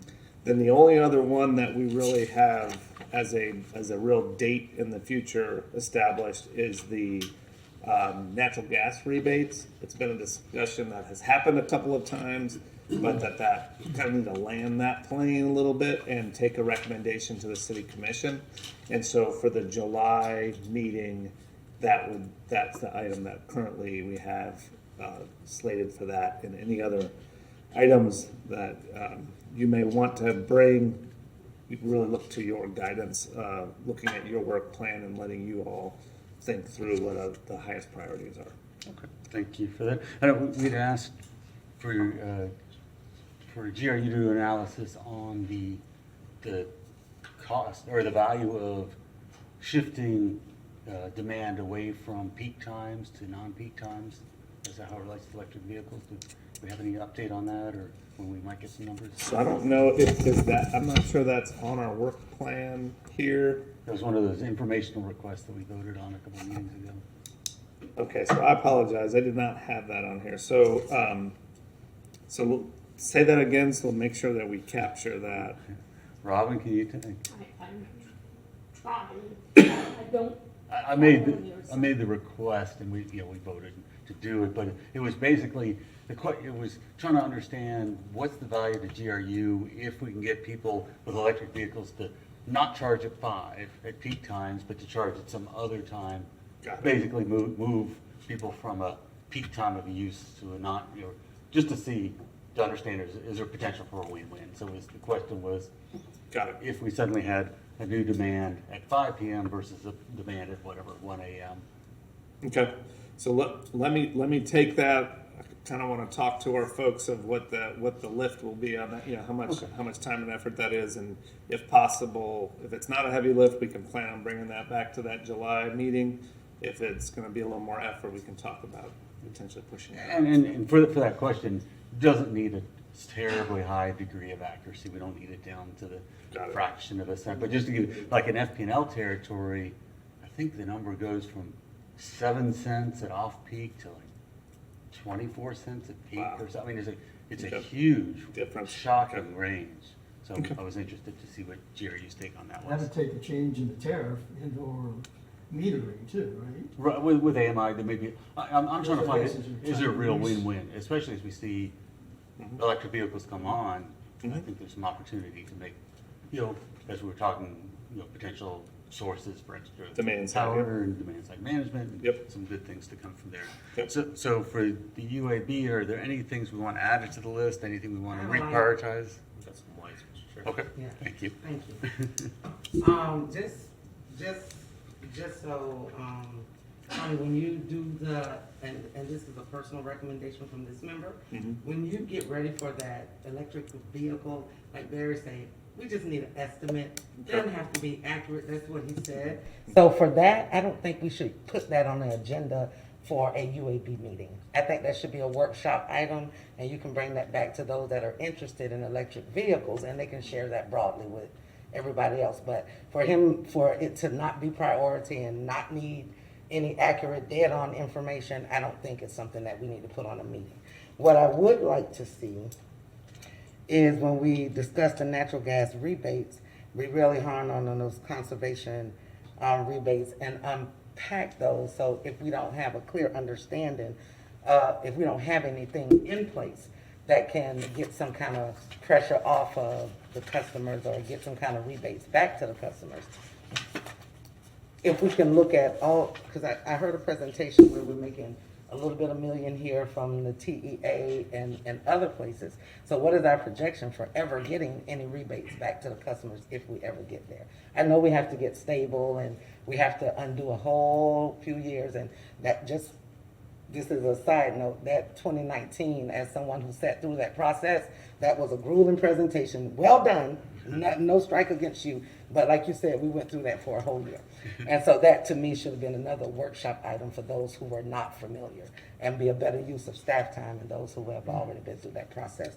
So I just want to make sure as we're doing this work plan that we also consider those things. Yes, we do need to catch our newer members up. We need that. But for our staff who have families and some of them are salaried, yes, it's included, but we have to be considerate that they have been probably at work since 8 this morning. And so we want to make sure that we're now, if it is that it is mandatory or something that we really need to address right now, then yes, we have to do that. But I want the UAB to consider, and for us to consider, we're all really, really interested in these subjects. And when we hear it from you guys' mouth, we have tons of questions, right? But we have to sometimes look at the work plan, like the plan was to introduce us to the 2019 plan, but there was some little speaks in there that I would have loved to unpack, but that's not quite what we were here for. And so I want to make sure that as we're doing, we keep everything organized and just be considerate. There are some meetings we have been in, budget meetings that last a really, really long time, and it is necessary for us to fill that out. But I want to make sure that it's not just us with our personal interest in trying to figure out, and that is actually on subject and on topic for why we're presenting. And I know I've been working all night, waiting all night to talk, so I'm going to take my time and talk no matter the looks I'm getting or heads turned.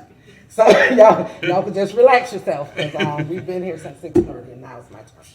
So, the other thing I wanted to see, I know we talked about also, talking about the cost advocacy to the community, being a part of every discussion and how our underlying should be our ratepayers and whatever our transaction, our businesses are, what is going to be the impact on our customers if they're considered. I don't care if it is the TEA is doing all this wonderful work and this is how it benefits our customers, not just our company, but how does it benefit those other entities that are part of the company. I would like to see a little bit more in that so that they're considered in every process and it's not just a thing we say we're going to do. And so we don't need to make it a particular item, or we need to revisit that particular item, or we do need to make a particular item if we're not going to address it every time. And the only other thing I wanted to say for the whole meeting at night, and I see they're gone, is I've noticed for the years that I've been serving on this board that I've seen those two women sit in that space, not just in that space, in other areas that I work in the community, trying to figure this out, not just from the standpoint of the community, but the standpoint of how to keep the utility healthy and move along so that we're not cost burdens to our folk. And they go and they spend a lot of time away from their family to support communities that are not theirs. And so I just wanted to go on record saying that I appreciate Ms. Roberta Gassmeyer and Ms. Nancy Barron for all the work that they do behind the scenes that they don't see. They're not staff, they're not cost burden, they live in nice neighborhoods, they have accounts or whatever. It's not their issue. But I see them in my community every day, not just fighting, not just talking about the utility, but trying to find viable solutions. And so when we're talking about finding engagement firms and third party, I just suggest we look a little closer to home because there's some people that help. It's about relationship. And I know it's not, everybody want to be distant from, but when you do community engagement, it's about building a relationship. And I see a lot of times the city commission and others, we always want to bring in a firm. We always want to bring in a firm, and when the firm is gone, all you have is data, and we have the same broken relationship that we've had. We have to be a little bit more intentional and do some grassroots things. It's nice to look at other companies and what they do. Other companies are not Gainesville. And so we want to make sure that we're using the assets that we have in our community before we pay somebody outside of it, when we can be paying or doing participatory action research and paying the real experts in our community instead of hiring some firm to do what we should be doing ourselves. So first I want to echo what you said about Roberta and about Nancy. It's nice. I mean, they'll hold us and GRU and everyone to task, but just to have some people who are positive, trying to contribute. But I wanted to, and I appreciate you bringing up the conservation rebates, because I know we talked about the natural gas, but I wanted to ask you, Carla, are you suggesting that we address both those issues at the same time?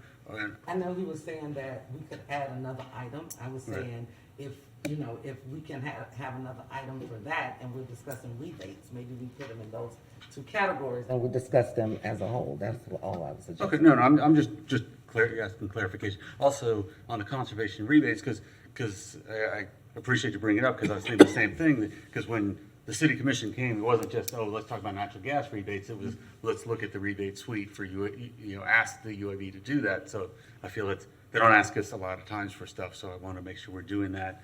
Are we looking for the UAB to come up with conservation rebate ideas? Are we asking GRU staff to see if they have suggestions? I think it's important that I think it should come from staff, and then for us to make suggestions as to how it can be modified or what, because they have to look into their portfolio and their thing to come up with something that's viable. I don't want a dream or a wish list. I want something that we may be able to move on and something that makes sense for the commission. So what you're asking probably in the not this next meeting, with the one after, for GRU to probably hit that one as one of our next priorities. So we can at least start there. Okay. And then if it's something that we want to take to a workshop and start talking, so we can come up with a list for them to say, hey, we heard your presentation, now this is what we have to say back. If it's that type of thing, then we can schedule a workshop for it. Okay, great. Okay, just want to understand. Thank you. All right, Fletcher. Barry, I'd like to see if I could get on the agenda for a workshop, maybe July, for 20 minutes, just to talk about what our analysis of the last IRP was, and we came up with recommendations for the future one, so I think it would be the right time to review what our recommendations were at that time, just for 20 minutes or so. Well, let me ask, so GRU is gonna come back and talk about the next IRP and what your plans are. When are you planning to do that? I'm looking at our staff. We're about to launch with the public engagement part of it in the coming months. Yeah, Eric, do you mind addressing that from a schedule standpoint? So, Chair, members, Eric Walters, GRU staff. So we are just kicking off this process to look for a third party. We are finalizing a plan and a timeline as far as steps go to make sure that we incorporate and provide a space for all of those. So it's probably going to be a couple months before we actually get down to this plan and bring you something of substance. We can bring you the plan, almost at any time, but it'll be just that, right? We're just getting started with this process. So in the next couple months, I believe we'll have some viable steps that we're going to take, a good plan to work out, and a reasonable timeline, and then we can start talking about that then. So just to Fletcher's question, and maybe that's what you just answered, is when would you be coming to us to say, well, what do you guys want to see in this next IRP that we didn't see in the last one? Sure. So that's a great question. So, Chair and members, what we envision this as is once we get this firm on board, is they would start to engage the boards to get that feedback, right? So it'll be a combination of GRU and this firm to be able to pull all that together. Because if you think about the demographics of Gainesville, they are diverse, and we want to make sure that all those constituents are represented, right? And that's most of where that expertise comes from, is how do we devise a plan to make sure that we capture all of that feedback. And so that's going to take some time. That's going to be a process. But we want to make sure that the boards are included in that feedback process as well. So as I said, we're finalizing the plan. We've got a pretty good outline, and there are blocks in there for UAB feedback, for city commission feedback, for citizen feedback, right? So those are all built in. Okay. All right, thank you. Fletcher, does that match with what you're thinking? Well, I'm just really pleased that we're going to have an opportunity. I think the last time around, I think a lot of us felt we didn't have a real intense involvement. And I think this is just the 180-degree opposite. I'm real pleased. Good. Okay, thank you. Jason. So, two quick questions, and two quick comments. One, I really appreciate that we're being about this work plan, and I want to make sure we're stewarding it well, which it seems like we are.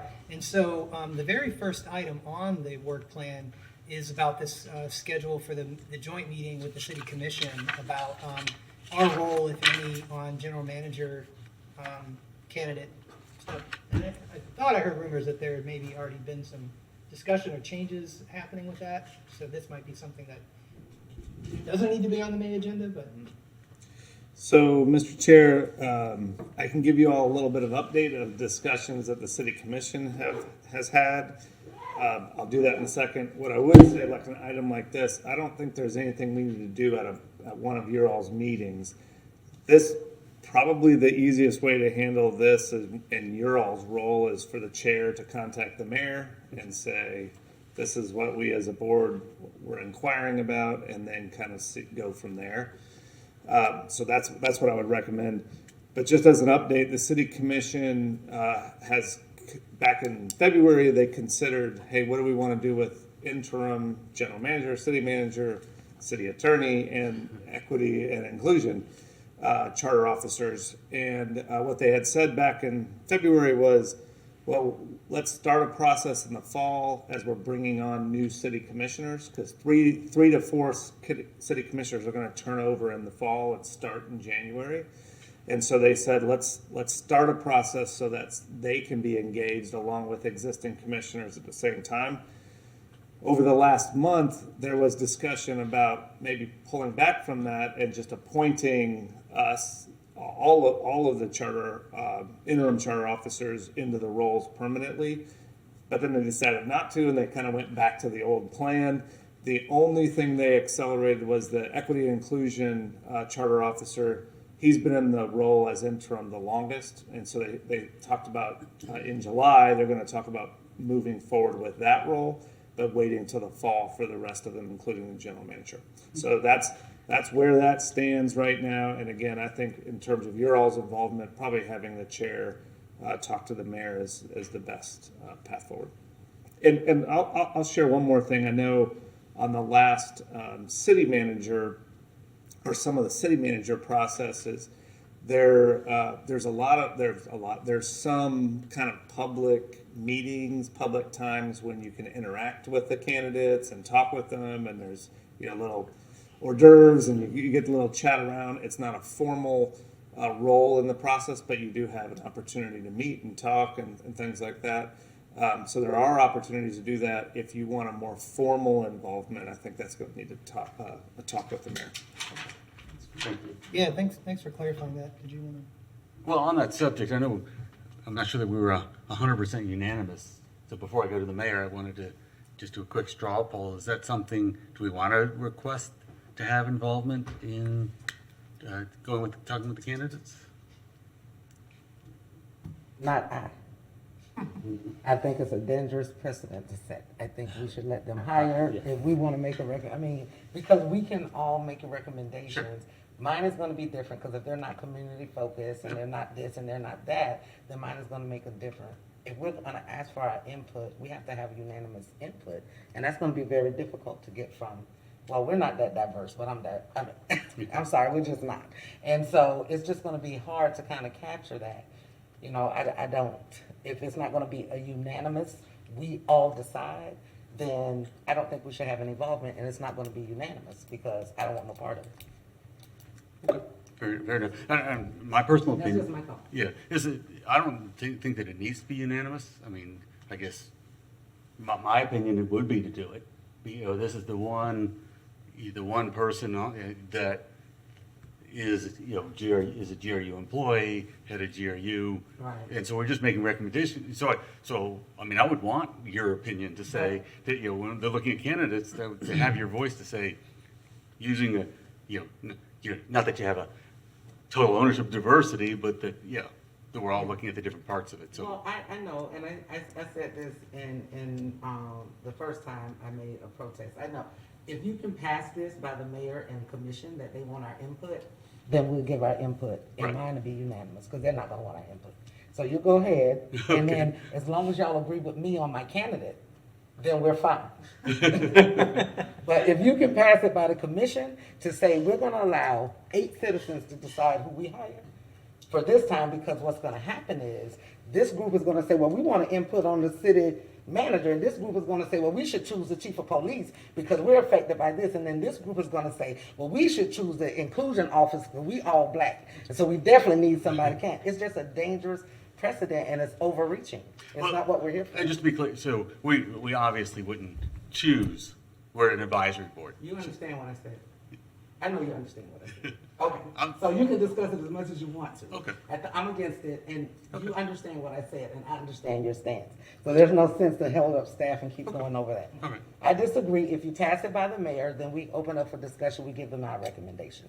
Like General Manager said, our first step should be our chair reaching out to our mayor to see what it is. Should we be able to do this? And then he's going to refer to the state and the lawyers and all that to see what is our viability. Do they want our opinion? Right. So and I'm just make sure I understand what you're saying. Are you?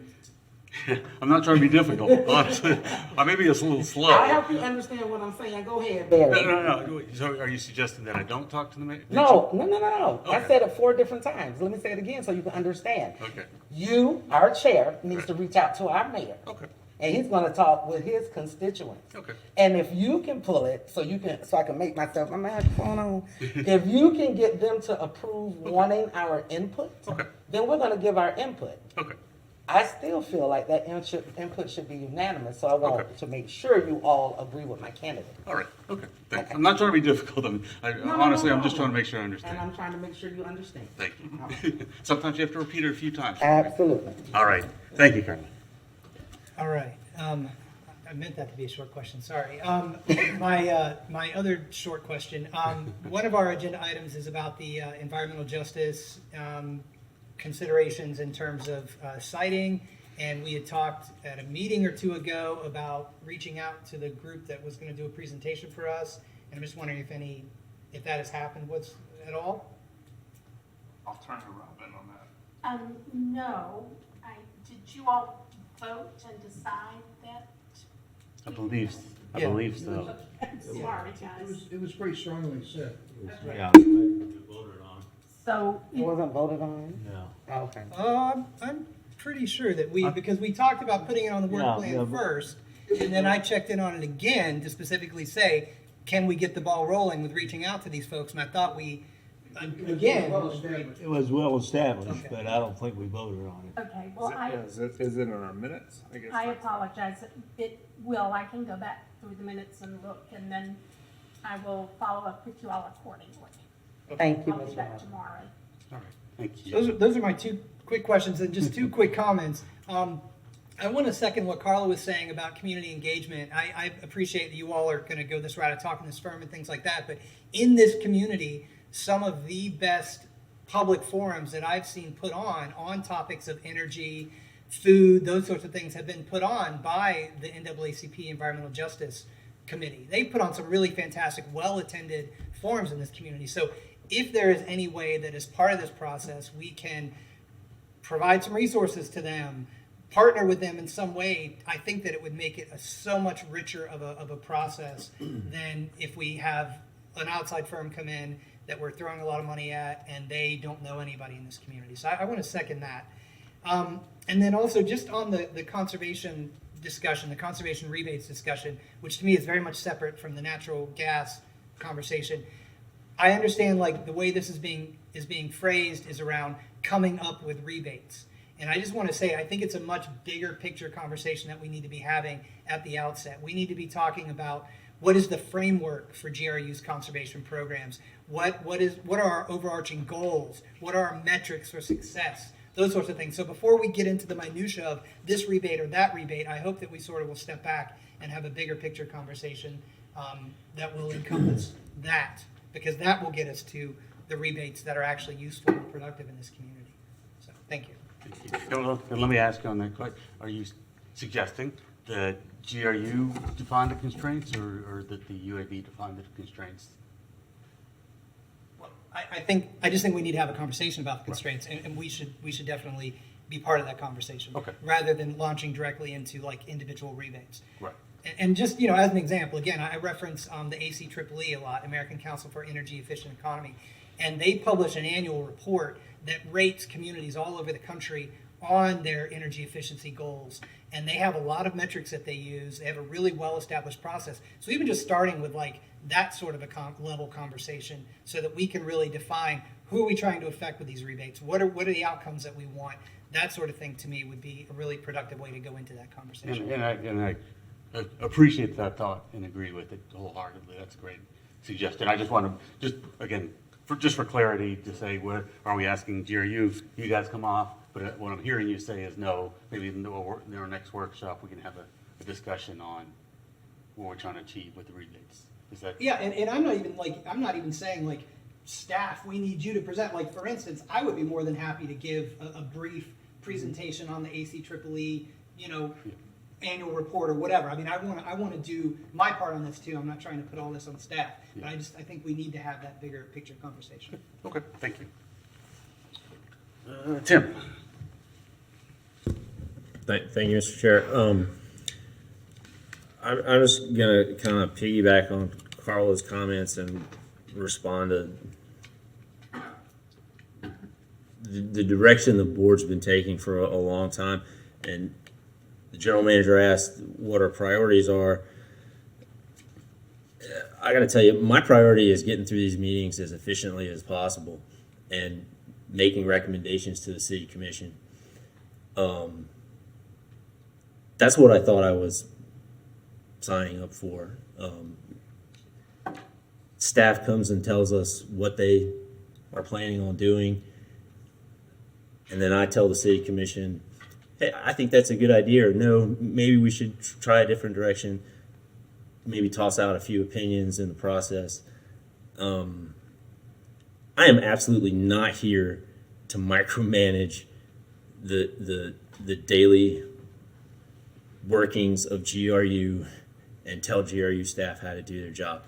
I'm just not. And I'm definitely, it was clear when we had the meetings about the IRP, a lot of people weren't happy with it. They didn't like Rice.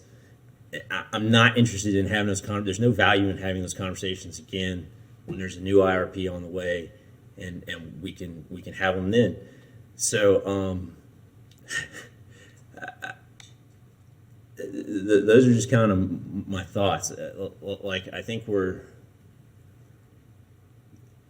already disrupted things a lot, and I don't want to disrupt them anymore. I want to help GRU do their business and meet the goals that the community has established by making recommendations.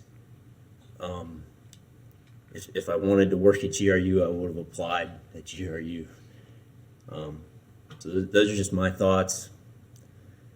But I can't be here till 9, 10 o'clock a couple times a month telling seasoned professionals how to do their job. Thank you.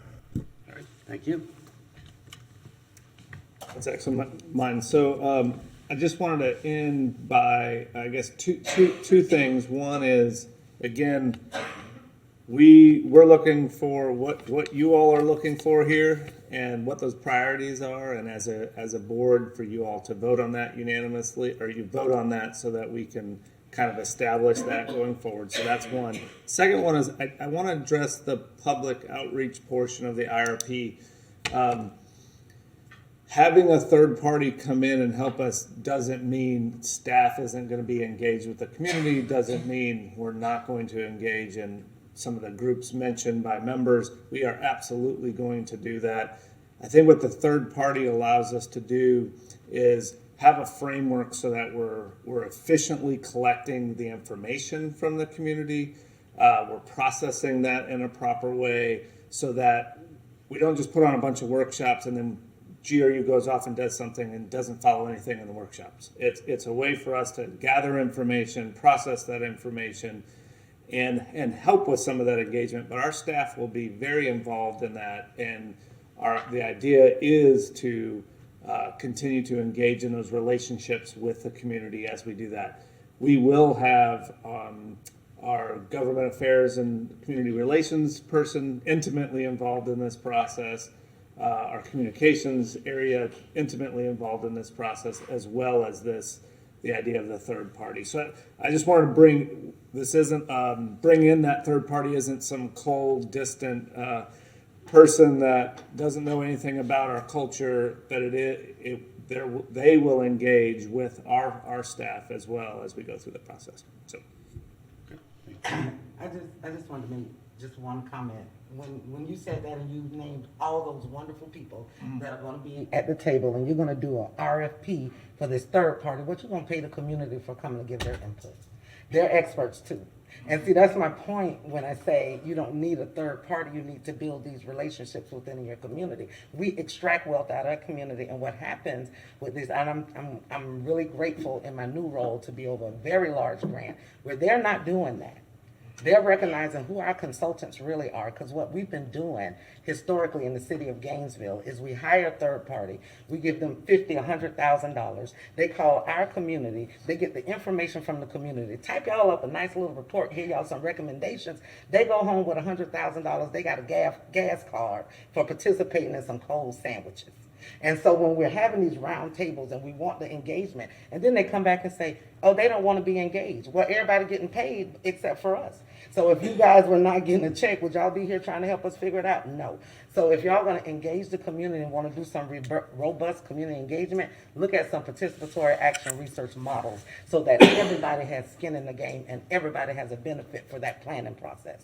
That's all I'm asking, is that you don't take the money and just give it top heavy here, and they want to give us a free meal and a $10 gift card for coming to get all of our information and for us doing the work. Because if you see these workshops that environmental justice puts on and my group puts on and other groups put on, there is a lot of planning, a lot of work, a lot of stuff that goes into that. And it takes a lot for people to come out that are working and already cost burdened with utilities trying to figure it out. Not that they don't care, but if you give them an incentive to come, just like they're any other expert at the table, because they are.